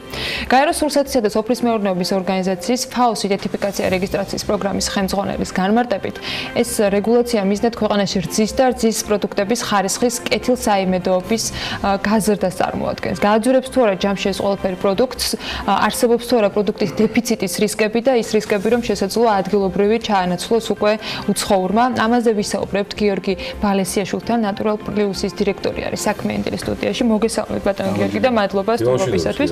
თუმცა ეს ერთადერთი თემა არ იქნება, იმიტომ რომ რძის პროდუქტებთან დაკავშირებით კიდევ ბევრ სიახლეს ველოდებით. მაგრამ დავიწყოთ ამით. თქვენთვის რა შეიცვლება და დღევანდელი მდგომარეობით ინდუსტრიის დღევანდელი მდგომარეობა რა მოცულობით იყენებთ ისეთ პროდუქტს, რომელსაც აბარებენ გლეხები? ჩვენ გვაქვს პროდუქტი, რომელიც მუშავდება რასაკვირველია ნედლრძეზე. რძის ინდუსტრიაში დეფიციტს წარმოადგენს ნედლრძე. რაოდენობრივად ძალიან შეზღუდული არის, პლუს ხარისხობრივი კონტროლიც ნაკლებად მიმდინარეობს. თუმცა ეხლა რაღაც აქტიური ნაბიჯები დაიწყო სურსათის ეროვნულმა სააგენტომ და პლუს სხვა ორგანიზაციებმა ეს ინიციატივა ესრულება რაც თქვენ წეგან ისაუბრეთ იდენტიფიცირება ხდება თუ არა დღეს როხების ხდება იდენტიფიცირება თუმცა არის მეორე საკითხი და ნუ როცა მოხდება იდენტიფიცირება ამ ძროხების და შეიძლება თქვა ბრუცელიოზის ჭიდეს ან ჯილეხი პირობითად ხო შეიზღუდება ფერმერი იმ ძროხისგან ძის მიღებისთვის ხო ეს გარკვეულწილად შექმნის დეფიციტს თუ არაიდენტიფიცირებული ძროხების რაოდენობა იქნება ბევრი რასაკვირველია ბრძის დეფიციტი თა საქართველოში მით უმეტეს რასაკვირველი ფასების დასას გამოიწვევს მაგრამ მე მგონია რომ ძალიან გაუჭირდებათ ამის კონტროლი მარტივი მაგალითისთვის რომ მოიყვანოთ შეიძლება იყოს საშუალო ზომის ფერმა რომელსაც ყავდეს 50 ძროხა იდენტიფიცირებული 50 არაიდენტიფიცირებული პირობითად თუმცა დიდი ალბათობით მოხდება მაინც ამ შერევა ამ ძის და ამის კონტროლი ძალიან რთული იქნება იმიტომ რომ თქვენ რა პასუხის იწოლება ხო ყოველდღიურად რთული არის ძალიან თქვენ რა პასუხისმგებლობა გეკისრებათ ამ რეგულაციების ამოქმედების შემდეგ რომ ჩაბარებისას მათ შორის არ მოხდეს დარღვევა იმ შეზღუდვის რომელსაც აწესებენ ან თქვენ როგორ შეგიძლიათ გადაამოწმოთ ეს ყველაფერი? ჩვენ შეგვიძლია შემდეგი ერთი პრობლემაც არის აქ. ჩვენ პირდაპირ გლეხებისგან, ფერმერებისგან არ ვიღებთ რძეს. ჩვენ ვიღებთ შუამავლებისგან შემგროვებელი პუნქტები აქვს ფიზიკურ პირებს გაკეთებული. ისინი აგროვებენ 200-300 გლეხის გამზეს, შემდეგ ურევენ და შემდეგ მოაქვს ჩვენთან. ჩვენ ქონდა ამის ვალდებულება რომ სრულად ეროვნული სააგენტოსთვის წარგვედგინა იმ ძროხების სია რომლისგან ჩვენ ვიღებდით. ჩვენ მოვთხოვეთ შუამავალს, შუამავალ მოგვიტანა ეს რაოდენობა სია იმ ძროხების თავისი სანორმენი ნიშნებით, იმიტომ რომ ძროხას უკეთდება ეს საყურე ნიშანი, სპეციალური კოდი აქვს იმას, ეს სია წარგვედგინა. თუმცა ამ სიიდან მართლა ამ სიაში მყოფი ძროხებისგან იყო ეს რძე მიღებული და შესაძლოა არაიდენტიფიცირებული რძეც ყოფილიყო, ხო? ძალიან რთული საკონტროლებელი არის რა. ამიტომ მე ვფიქრობ, რომ ძალიან გაუჭირდებათ ამ სრულების განხორციელება, თუმცა პასუხისმგებლობა და ვალდებულება მაინც გადადის ის გადამამუშავებელი საწარმოზე. იგივე ჩვენს ნატურალ პლუსზე ჩვენ დავჯარიმდებით. უკეთესი ფორმულა, ან უკეთესი ვარიანტი, იმიტომ რომ ერთის მხრივ ჩემთვის როგორც მომხმარებლისათვის მისაღები არის და მომწონს ის რომ გაკონტროლებადი უნდა იყოს და აუცილებლად უნდა იყოს რომ მე დაცული ვიყო გარკვეული თქვა რისკებისაგან, მაგრამ მეორეს მხრივ ბიზნესისათვის რა იქნებოდა უკეთესი ფორმულა რომ მას არ მოუწიოს პასუხისგება რიგ დარღვევებზე, არ დასჭირდეს მეტი ხარჯის გაწევა შემოწმებისათვის, არ კონდეს დეფიციტი, არ კონდეს პრობლემები და ასე შემდეგ და არ გამიძვირდეს მე როგორც მომხმარებელს ჯამში პროდუქტი. ხო, მესმის, ანუ ამაზე ერთ-ერთი გამოსავალია, რომ ერთი პრობლემის განწყობას არ შეეხება ხარისის კონტროლს, სუსტად ეს ეროვნულმა სააგენტომ პირდაპირ გლეხები უნდა აკონტროლოს, იმიტომ რომ ქარხის კონტროლი და ქარხის დაჯარიმება და რაღაც პასუხისმგებლობაში მიცემა ეს არ არის გამოსავალი, ბუნებრივია. პირდაპირ გლეხებთან უნდა მივიდეს, პირდაპირ გლეხების ძროხების შეამოწმონ და პასუხისმგებლობაც უნდა იყოს გლეხებზე მოსული. მეორე ფასებს რაც შეეხება, ხო, სანამ ნედლი რძის რაოდენობა არ გაიზრდება საქართველოში, ხო, ბუნებრივია იქნება ძვირი. ეს ცვლილება მე ვფიქრობ, რომ შევაფასოთ სტრატეგიულად კარგი არასაკურველია, ხარისი გაკონტროლდება, საბოლოო მომხმარებელი უფრო კარგ რძეს მიიღებს, თუმცა ფასებს არსებითად არ გაზრდის რა. ფასებს უფრო გაზრდის არსებითად აი ეს ინიციატივა დღეისგან გათავისუფლება, რომელზეც პროცესში იყო საუბარი, რასაკვირველია რძის ფას გაზრდის. ეს ფაქტორი უფრო გაზრდის დღეისგან გათავისუფლება ეს ინიციატივა პრემიერის, ვიდრე აი ეს გარემოება, რომ თქვათ არაიდენტიფიცირებული ძროხებისგან ვეღარ მივიღებთ რძეს, იმიტომ რომ მეორე გამოსავალსაც ნახავს გლეხი, გლეხმა თუ არ ჩააბარა თავისი არაიდენტიფიცირებული ძროხისგან მიღებული რძე, გააკეთებს ყველს, ხო, იმ რძეს საწაიღებს. ყველის გაკეთება კიდევ და ამის რეალიზება ქართულ ბაზარზე კიდევ უფრო აფუჭებს ყველის ბაზარს, იმიტომ რომ დღესაც გაფუჭებულია.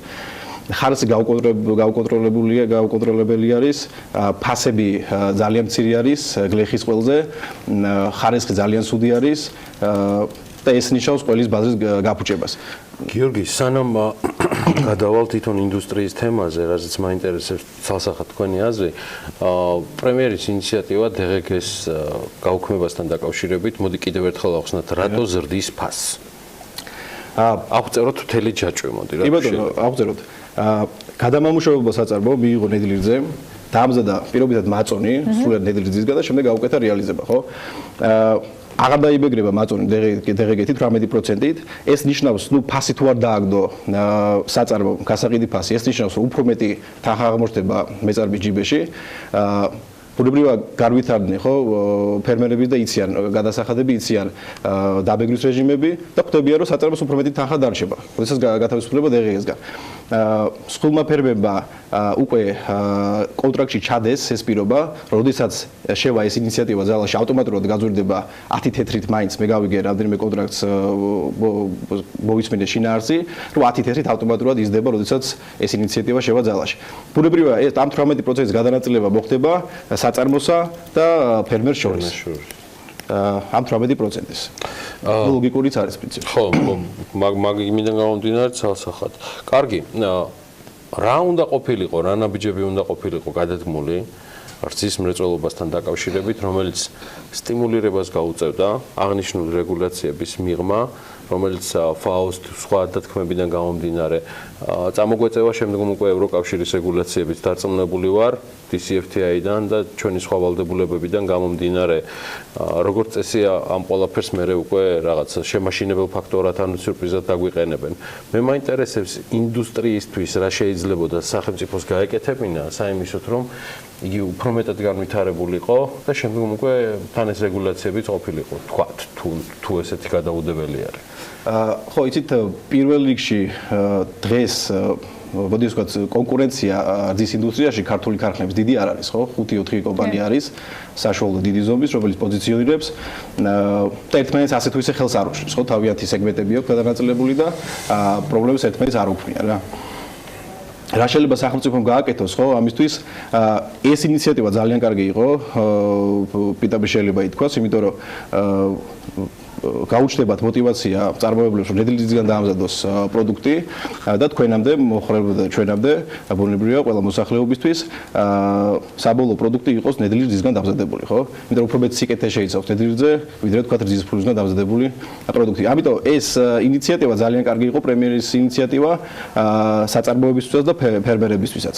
რაც შეეხება ხელშეწყობას გადასახადების კუთხით, მე მგონია, რომ ვერაფერს ვერ იზავს გარდა ამ ინიციატივისა უახლოეს მომავალში სახელმწიფო, რომელიც ჯერ პარლამენტში წარდგენილი არის და პრინციპში განხილვების ველოდებით, რომ უნდა დაიწყოს. იმიტომ რომ ჩვენ გვქონდა იგივე რძის პროდუქტების წარმოებულ ასოციაციის წევრებს გარკვეული შენიშვნები, ჩვენ მომზადეთ ეს შენიშვნები გადავგზავნეთ სხვადასხვა სამინისტროებს, რათა კიდევ ერთხელ გადაიხადოს. არის პასუხი, გიორგი? კი, რასაკვირველია, ბიზნეს ომბუდსმენთანაც არის შეხვედრები ძალიან ესე აქტიურად ისმენენ ჩვენს რეკომენდაციებს, ჩვენ შენიშვნებს და მზად არიან მიიღონ და თქვა ჩასვან კანონში. სექტორისათვის თუ არის შესაძლებლობა, თქვენ თუ გიფიქრიათ, თქვენ თუ განგიხილიათ, რომ თავად გქონდეთ ფერმები უკვე ამ მიმართულებით დაიწყონ მუშაობა, იგივე ფასის ნაწილში რეალურად ორ მიმართულებას, რომელზეც ახლა აქტიურად საუბრობთ, ორივე ნაწილში შესაძლოა ეს ბიზნესისთვის მომგებიანი იყოს, მაგრამ ხარჯი პირველადი მაინც გასაწევი არის. ამაზე თუ გიფიქრიათ და ეს თუ გახდება წარმოებლებისათვის შესაძლო შეღავათი ამ ფასის შემცირების შესაძლებლობა. იცით რა არის, მე მგონია, რომ ძალიან რთული იქნება თვითონ საწარმოს მართვას დღევანდელ რეალობაში, საქართველოს მდგომარეობაში ძალიან რთული არის, უამრავ პრობლემას წააწყდებით. პლუს ბიზნეს ოპერატორს, რომელსაც პლუს ფერმაც ექნება და თავის ფერმა ექნება, იმის კონტროლის ძალიან გაურთულდება დარწმუნებული, რომ ფერმის მართვაც მენეჯმენტის ურთულესი არის. პატარა კომპანიებისათვის ფაქტობრივად შეუძლებელია. შეუძლებელია. ჩვენ ვფიქრობდით, ნატურალპლუსი ფიქრობდა ფერმის გაკეთებას, საკუთარი ძროხების ყოლას, საკუთარი ნედლისძის მიღებას, თუმცა ბევრი ანალიზის შემდეგ, ბევრი რაღაც ფინანსური გეგმების შედგენის შემდეგ და გათვლების შემდეგ მივხვდით, რომ ეს იყო ჯერჯერობით მიუღწეველი კომერციული თვალსაზრისითაც რასაკვირველია. ეს არის იდეალურ სამყაროში ძალიან კარგი, როდესაც მეწარმეს აქვს ფერმაც, აქვს საწარმოც, ძალიან კარგია, თუმცა საქართველოს პირობებში ძალიან რთულია. ნებისმიერ ფერმერს ეხა რომ მკითხოთ, ყველას ძალიან დიდი პრობლემები აქვს. ეხა ეს უბრალოდ გაუხარდათ, ეხა ეს ინიციატივა და ვთქვათ, მათ წისქვილზე წყლის დასხმა იყო, მაგრამ აქავდეს არ ამთქვას ეს ინიციატივა შევაძალაში, კიდევ მოუწევთ ძალიან პრობლემის გადალახვა. ჩვენ ვისაუბრეთ პლუსებზეც და მინუსებზეც. მოდით შეჯამებისათვის ბოლო კითხვას დავსვამ ასეთი ფორმით, რა გჭირდება ინდუსტრიას მაშინ, რომ ის მინუსები, რომელიც გამოიკვეთა, რომ ამ დადებით მხარეებთან ერთად არსებობს, არ იყოს და გამართულად სწრაფი ნაბიჯები, გიორგი, რომელიც კონსულტაციების მიღმა, კორესპონდენციების გაცვლის მიღმა, შეხვედრების მიღმა, საიმისოდ, რომ გაიმართოს რაღაცა სწრაფი ნაბიჯები გადაიდგას, გადაწყვეტილებების მიმღებთა მიერ, რომელიც ცალსახად დაეხმარება ინდუსტრიის განვითარებას. კი ბატონო, ერთი პირველი რაც მე ვფიქრობ, რომ უნდა გაახორციელდეს არის, რომ თქვათ იგივე გადასახადის გადახდად არარეგისტრირებული ფიზიკური პირებისგან ყველი სხვადასხვა რძის ნაწარმის რეალიზაცია უნდა იკრძალოს, ეს უნდა იყოს მკაცრად გაკონტროლებული, არაეტიკეტირებული პროდუქტები უნდა იქნას ბაზრიდან ამოღებული საერთოდ. ეს ჯამში სადაც არ არის დასაშვები, უბრალოდ კონტროლი ჭირს. კონტროლი ჭირს და მე ვფიქრობ, რომ აქვს სახელმწიფოს მექანიზმები, რომ აი მსგავსი არარეგისტრირებული ფიზიკური პირების საქმიანობა აკრძალოს და შეზღუდოს რა. ეს იქნება პირველი, ეს რას მოგცემს, ხო? ქარხნებზე გადმოვა თურთი რასაკვირველია, ქარხნებზე გადმოვა როდესაც იმ არარეგისტრირებული ყველის წარმოება, მაგრამ ჩვენ გვეცოდინება, რომ ხარისხი არის გაკონტროლებული, არის ქარხნული წესით დამუშავებული და ეს არ არის საზიანო თქვენი ჯანმრთელობისთვის, ხო? ეს პირველი რეფორმა რაც შეიძლება. მეორე რას თქვი, კიდევ ერთხელ გავიმეორებ, რომ საქართველოში არ არის ისეთი რძის პროდუქტები, ან ვინმე კომპანია არ პოზიციონირებს, რომ ერთმანეთს ხელი შეუშალოს, ყველა შეუძლია თავისი ადგილის დაკავება, ამიტომ რაღაცა თავარი არის, რომ კანონიერი გზით იმუშაოს საწარმომ, აწარმოოს ხარისხიანი პროდუქტი და გასაღება რეალიზება ხო დღევანდელ საქართველოში არ ჭირს. იმიტომ რომ კიდევ ერთხელ ვიმეორებ, არის ძალიან ცოტა კომპანია. ბოლო კითხვას დავსვამ, სანამ დავიწყოთ ბიოპროდუქტს წარმოებასთან დაკავშირებით აქვს ნატურალურს გეგმები. საიდან იღებთ ამ პროდუქციას? ჩვენ ვართ პირველი კომპანია, ვინც ბიოპროდუქტი შევქმნით საქართველოში, ბიორძის პროდუქტი, უпростоრად. ჩვენ ვიღებთ ესეთი კომპანია არის, რომელმაც ძალიან ბევრი წელი მოანდომა, რომ ბიორძე მიიღო. შირაქის ველზე არის, სოფელ არხილოს კალოში, ნიკოლოზ ბენიანიძე, რომელმაც შექმნა ეს ფერმა, განავითარა და ჩვენ ვართ ეხლა ამ ეტაპზე მხოლოდ ერთადერთი კომპანია, რომელიც ვყიდულობთ ამ ბიორძეს და გვაქვს ბიორძის თქვათ გადამუშავების სერტიფიკატი. მხოლოდ ერთი ადგილიდან იღებთ ამ შემთხვევაში? მხოლოდ ერთი ადგილი არის ფერმა და მთლიან რძეს ამ ეტაპზე ბიოსერტიფიკატის მქონე კომპანია ვარ და ამ შესაბამისად ვიღებ და ბიორზის პროდუქტი გამოდის, რომელიც ძალიან გებრიელი არის, ძალიან სასარგებლო არის და ვამაყობთ ამით, რომ ჩვენ ვიყავით პირველები ქართულ ბაზარზე. დიდი ალბათობით უახლოს მომავალში კიდე გამოჩნდებიან წარმოებლები, რომლებიც ბიოპროდუქტებს შემოგთავაზებენ, რძის პროდუქტებს, თუმცა ჩვენ მაინც პირველები ვართ ამით ყოველთვის ვიამაყებთ ასე ვთქვათ. სასიამოვნო, ძალიან დიდი მადლობა და მადლობა გიორგი ბალესიაშვილს, იგი ნატურალ პლუსის დირექტორია. დიდი მადლობა, რომ საკმაოდ საინტერესო საუბარი შედგა რძის წარმოებაზე და ამ ინდუსტრიაში არსებულ პრობლემებზე. გავიდეთ რეკლამაზე, თუ მას გავაცილებთ და სულ მალე დაგიბრუნდებით შემდეგი თემით. ელენე ჩომახიძის რუბრიკა იწყება რამდენიმე წუთში. ამინდის პროგნოზის სპონსორია SEU დეველოპმენტი.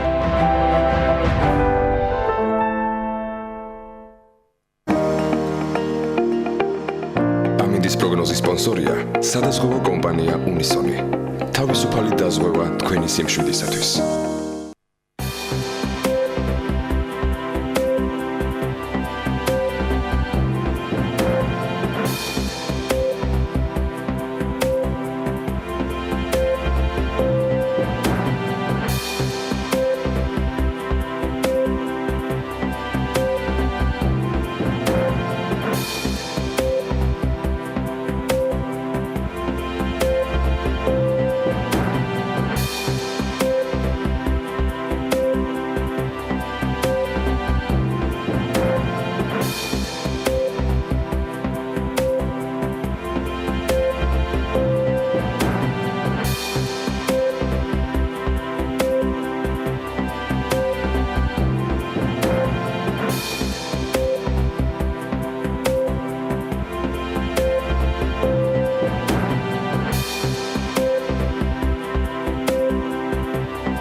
ამინდის პროგნოზის სპონსორია SEU დეველოპმენტი.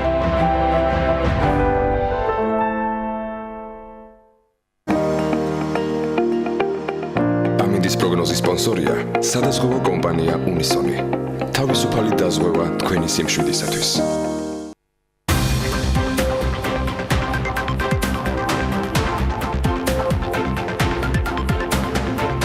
რეკლამის შემდეგ დავბრუნდით საქმიანი დილის ბოლო ბლოკით პირდაპირ ეთერში და ელენე ჩომახიძის დრო არის ჩვენს ეთერში, რომელიც დღეს სალომე ქურასბედიანის პერსონალურ მონაცემთა დაცვის ინსპექტორის აპარატის იურის ცუმას პენძლებს დისტანციურად. ოღონდ ელენე დილამშვიდობის, მოგესალმებით. დილამშვიდობის, ანა, მივესალმებით ჩვენს მაყურებლებს. პრინციპში შენ უკვე წარადგინე ჩემი სტუმარი და ახლა დროა რომ გადავინაცვლო პირდაპირ სალომესთან. დილამშვიდობის სალომე, დიდი მადლობა იმისთვის, რომ ხართ ჩვენთან ერთად დილიდან და ვისაუბრებთ პერსონალური მონაცემების დაცვის მიმართულებით ქვეყანაში არსებულ გამოწვევებზე, ამჟამინდელ მდგომარეობაზე და კიდევ სხვა არაერთ მიმართულებაზე. სალომე, პირველ რიგში მოდით დავიწყოთ აგრესიული მარკეტინგით და იმ მიმართულებით, რაც პრინციპში საქართველოში ბოლო რამდენიმე წელია არაერთ ადამიანს აწუხებს, შეიძლება მithქვას და აღნიშნულ საკითხს, როგორც ვიცით, პერსონალური მონაცემების დაცვის ესე რა ვთქვათ, ინსპექტორიც იკვლევს ძალიან სიღრმისეულად და აპარატი მუშაობს აქტიურად აღნიშნულ საკითხზე. რა მდგომარეობაა ქვეყანაში ბოლო პერიოდში? ჩვენ არაერთხელ გვისაუბრია ამ თემაზე, თუმცა ამჟამინდელი მდგომარეობა ძალიან საინტერესო, რაიმე ვალდებულება თუ დაეკისრათ, თქვა დამატებით კომპანიებს, იმიტომ რომ როგორც ვიცით, არსებული რეგულაციების მიუხედავად, გარკვეული კომპანიები მაინც ახორციელებენ ასეთ აგრესიულ მარკეტინგს და მესიჯების მეშვეობით, ესე რომ ვთქვათ, მათი ნებართვის გარეშე აწვდიან მათ სხვადასხვა სახის ინფორმაციას. მოგესალმებით პირველ რიგში, მადლობა თქვენ ამ თემის დაინტერესებისთვის და რა თქმა უნდა პირდაპირ მარკეტინგის თემა კვლავ აქტუალურია და არაერთი განცხადება შემოდის ამასთან დაკავშირებით.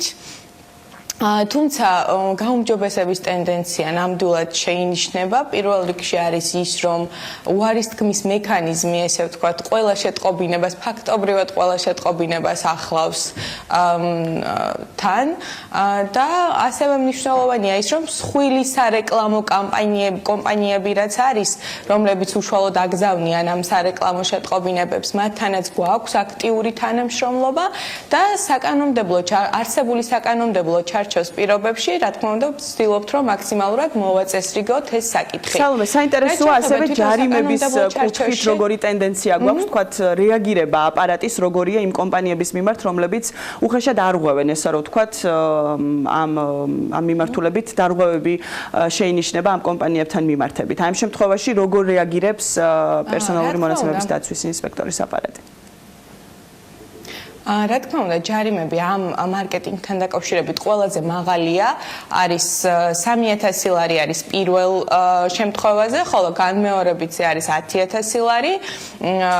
საკმაოდ სოლიდური ჯარიმა არის ამ შემთხვევაში და გარდა ჯარიმისა, ასევე ვცდილობთ, რომ სისტემური პრობლემები რაც არის, ის მოვაწესრიგოთ, ერთის მხრივ ჯარიმა, რომელიც ასევე პრევენციაა და მეორეს მხრივ კომპანიებისთვის სხვადასხვა დავალებების მიცემის კუთხით, რომელიც ემსახურება სწორედ ამ სფეროს და ამ თემის მოწესრიგებას, ვცდილობთ, რომ გავაუმჯობესოთ ამ კუთხით საკითხი. როგორია მდგომარეობა, სალომე, ძალიან საინტერესოა იმ კომპანიებთან, უბრალოდ მიკროსაფინანსო ორგანიზაციებთან მიმართებით. ჩვენ მოგვისმენია ბოლო პერიოდში არაერთხელ ჩვენ ეთერშიც გასულა სიუჟეტი, სადაც საუბარია იმაზე, რომ მიკროსაფინანსო ორგანიზაციებს აქვთ წვდომა სხვადასხვა მათი კლიენტების პერსონალურ მონაცემებზე და ასეთ დარღვევებზე არაერთი ადამიანი საუბრობდა. დღეს რა მდგომარეობა გვაქვს, რამდენად შეიზღუდა აღნიშნული წვდომა და თუ კიდევ არსებობს აღნიშნული ორგანიზაციების მხრიდან, მაშინ როგორ ხდება ამის კონტროლი თქვენი აპარატის მიერ?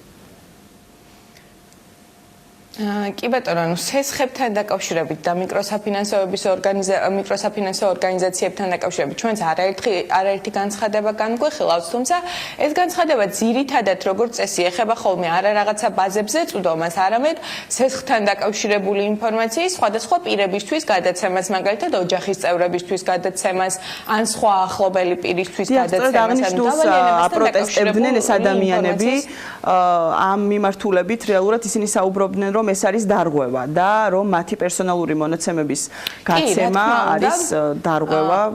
ამ მიმართულებით როგორია დღეს ტენდენცია, რამდენად ხომ არ შეიზღუდა? ნებისმიერი მიკროსაფინანსო ორგანიზაცია იქნება, ეს თუ ბანკი იქნება, ნებისმიერი ვალდებულია დაიცვას კლიენტის კონფიდენციალური ინფორმაცია და არ გაუმჟღავნოს ის მისემა პირებს, მათ შორის არც მის ოჯახის წევრებს. ამასთან დაკავშირებით ჩვენ არაერთი ორგანიზაცია გვყავს, როგორც სანქცირებული, ანუ ჯარიმის გარიმე დაეკისრათ.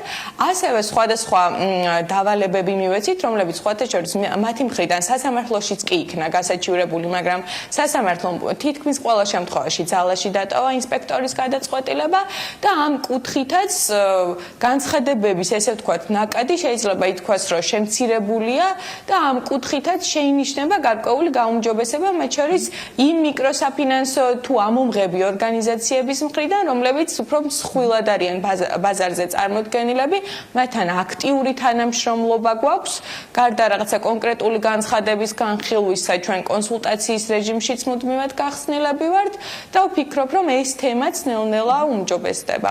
საუმე, იქიდან გამომდინარე, რომ დავიწყეთ სესხებზე საუბარი, აუცილებლად მინდა გკითხოთ ბოლოდროინდელი სიახლე, რომელიც პრინციპში უახლოეს მომავალში შემოდგომაზე უნდა ამოქმედდეს. ეროვნული ბანკისა და საქართველოს მთავრობის თანამშრომლობით, ესე რომ ვთქვათ, ამოქმედდება ინფორმაციის მიმოცვლის სისტემა, ამასთან დაკავშირებით სულ რამდენიმე დღის წინ გაკეთდა განცხადება და იმ პიროვნებებს, რომლებსაც დეკლარირებული შემოსავლები გააჩნიათ, მათ პერსონალურ მონაცემებზე წვდომა ბანკებს მათივე ნებართვიდან გამომდინარე, რასაკვირველია, მათი ნებართვის შემდეგ შეიძლება ძალიან მარტივად და ამით გამარტივდება სესხების გაცემის პროცესი. თავად ასე განმარტავენ უწყებებში. თქვენი აპარატიდან გამომდინარე, ძალიან საინტერესოა, რაიმე საფრთხის შემცველი ხო არ არის აღნიშნული ცვლილება, იმიტომ რომ ეს შეკითხვა პრინციპში მეცდამება და იმ შემთხვევაში თუ თქვათ მე ნებას დავრთავ, ნუ გასაგებია, ცხადია, მაგრამ აი თქვათ ადმინისტრირების თვალსაზრისით ეს მონაცემები ხომ ჩემი წარმოდგენით ექნება ბანკს და თქვათ წვდომა ექნება მიუხედავად ნებართვისა. თქვენ რა შეგიძლიათ გითხრათ, რაიმე საფრთხის შემცველი ხო არ არის ეს ცვლილება? იცით რა, როგორც წესი, როდესაც ნებისმიერი პერსონალური მონაცემების დამუშავება ხდება, უკვე არსებული საკანონმდებლო ნორმა არის ქართულ კანონმდებლობაში, რომ ნებისმიერ შემთხვევაში უსაფრთხოება უნდა იქნეს პერსონალური მონაცემების დაცული. უსაფრთხოება გულისხმობს იმასაც, რომ ნებისმიერ შემთხვევაში ამ ბაზაზე წვდომა ვის ექნება, როდის და რომელ საათზე, ეს უნდა აღირიცხოს. ამის აღრიცხვა უკვე საჭიროების შემთხვევაში ჩვენ მოგცემს იმის შესაძლებლობას დავადგინოთ, რამდენად ლეგიტიმური იყო ეს წვდომა, თუ არ იყო ლეგიტიმური. ანუ საკანონმდებლო თვალსაზრისით ის, რომ რაღაცა წვდომის შესაძლებლობა არსებობს, თავისთავად არ ნიშნავს დარღვევას, იმიტომ რომ თვითონ პირის კანონიერი ინტერესით შეიძლება იყოს ამ შემთხვევაში. აპარატი რამდენად იქნება ჩართული და თქვენთან თუ იყო კონსულტაციები, საინტერესოა, როდესაც სები და საქართველოს მთავრობა ერთობლივად ამუშავებდა აღნიშნულ ცვლილებას, რამდენად იყო კომუნიკაცია თქვენს აპარატთან?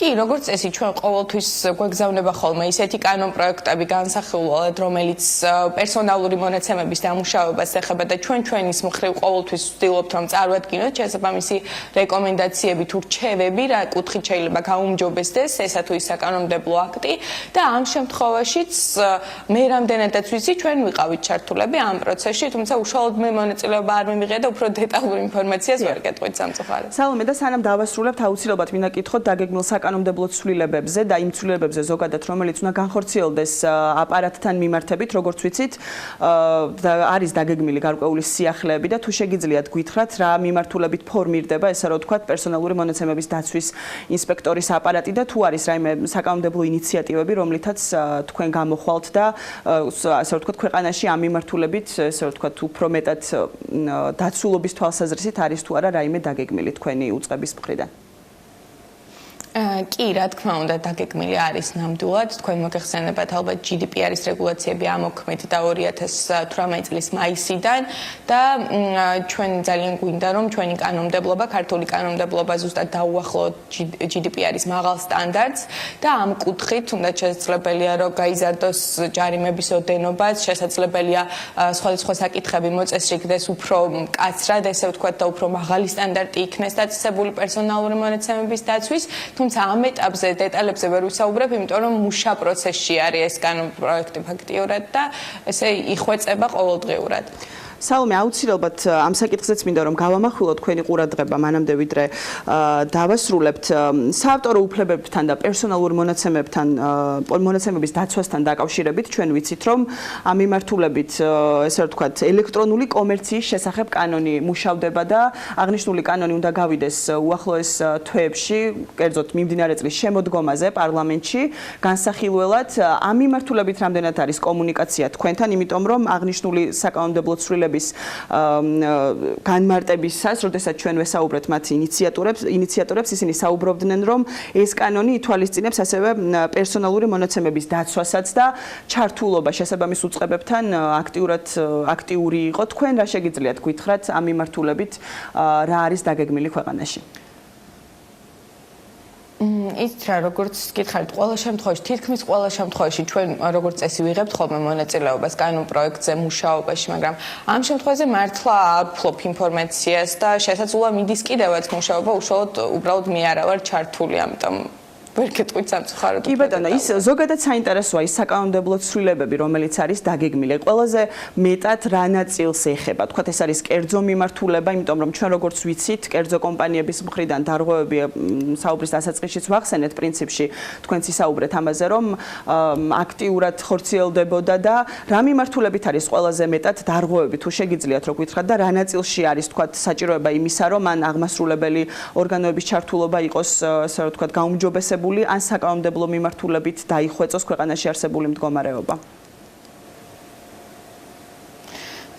იცი რა, ძირითადად ჯარიმების ნაწილია პრობლემური თემა ის არის, რომ ჯარიმებიც თავისი მცირე არის და რაღაც შემთხვევებში ფაქტიურად ვერ ახდენს პრევენციას იმ დოზით, რაც საჭიროა ესე ვთქვათ და რაც უფრო იქნება ქმედითი. ამიტომ საუბარია იმ ნაწილზეც, რომ ჯარიმები რაღაც ნაწილში შეიძლება გაიზარდოს, რაღაცა მნიშვნელოვანი დარღვევების ნაწილში მაგალითად, ძირითადი ცვლილება ეს არის, ასევე მარკეტინგთან დაკავშირებითაც საკანონმდებლო ჩარჩო გვინდა რომ გავამკაცროთ, რაც ნიშნავს იმას, რომ მარკეტინგული მიზნით მონაცემების დამუშავება არ იქნება ისეთი მარტივი, როგორიც ეხლა არის. ანუ თქვენ თვლით, რომ სანქციების გამკაცრება ექნება პრევენციული ხასიათი ამ მიმართულებით?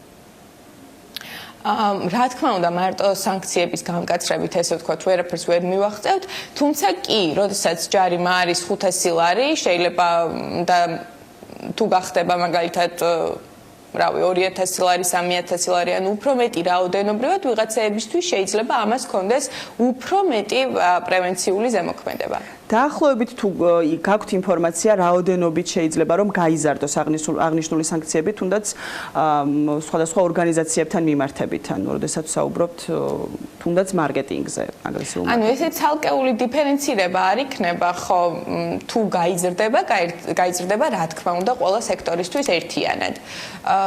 ვერ გეტყვით ზუსტად, ანუ არსებული მდგომარეობით რაც იქნება, იმაზე გვინდა რომ რაღაცა ისე გავზარდოთ, რომ მნიშვნელობა კონდეს მოკლედ. გასაგები, ანუ ჯერჯერობით კიდევ მუშაობთ აღნიშნულ საკითხზე. სალომე ქურასბედიანი, პერსონალური მონაცემების დაცვის ინსპექტორის აპარატის იურისტი იყო ჩვენთან ერთად და ვსაუბრობდით პერსონალური მონაცემების დაცვაზე, აღნიშნული მიმართულებით არსებულ ტენდენციებზე და იმ საკანონმდებლო ცვლილებებზე, რომელიც არის დაგეგმილი, ასე რომ კიდევ ერთხელ დიდი მადლობა სალომეს იმისთვის, რომ იყო ჩვენთან ერთად. და მადლობა ელინე, შენ ამ თემის წამოწევისათვის დარწმუნებული ვარ, როგორც განხილვები დაიწყება და როგორც კი ცვლილებების შევაძალაში ჩვენ მას კიდევ ერთხელ დაუბრუნდებით, მით უმეტეს ჩვენი მაყურებლების უმეტესობისათვის მე მგონი ძალიან ნაცნობი თემაა და პრობლემატური, როდესაც ყველაზე მინიმუმ SMS-ებით მათი უზრუნველყოფა ხდება ყოველდღიურად არაერთი კომპანიის მხრიდან. რაც შეეხება კიდევ უფრო ვრცელ და მნიშვნელოვან თემას, რომელიც პერსონალური მონაცემების დაცვას შეეხება სხვადასხვა კომპანიების მხრიდან, მათ შორის ჩვენ როდესაც ვერ ხვდებით ან ვერ ვიგებთ, როდის ხდება მათი გამოყენება, ეს კიდევ უფრო მნიშვნელოვანი საკითხია და მასთან დაკავშირებით როგორ მოხდება გაკონტროლება, რა ფორმით შეძლებს პერსონალური მონაცემთა დაცვის ინსპექტორი, რომ ამ ყველაფრის გაკონტროლება იყოს შესაძლებელი და მათ შორის დარღვევები თავიდან აცილებული, აუცილებლად მომავალშიც დაუბრუნდებით ამ საკითხს. კიდევ ერთხელ მადლობა ჩვენ სტუმარს ჩართვისათვის, ამით კი საქმიანი დილას ვასწრებთ, ბედნიერ დღეს გისურვებთ, წინ გელოდებათ პირველი დღის ამბები, საინტერესო სიახლეები ზუსტად 11-ზე, მოგვიანებით უკვე ქალების ნარატივი, რომელსაც ნინი ამაჭერაშვილი გაუძღვება და საქმის კურსის ეთერი ბექა ბაციკაძესთან ერთად. დაგებრუნდებით ხვალ დილით 8 საათზე.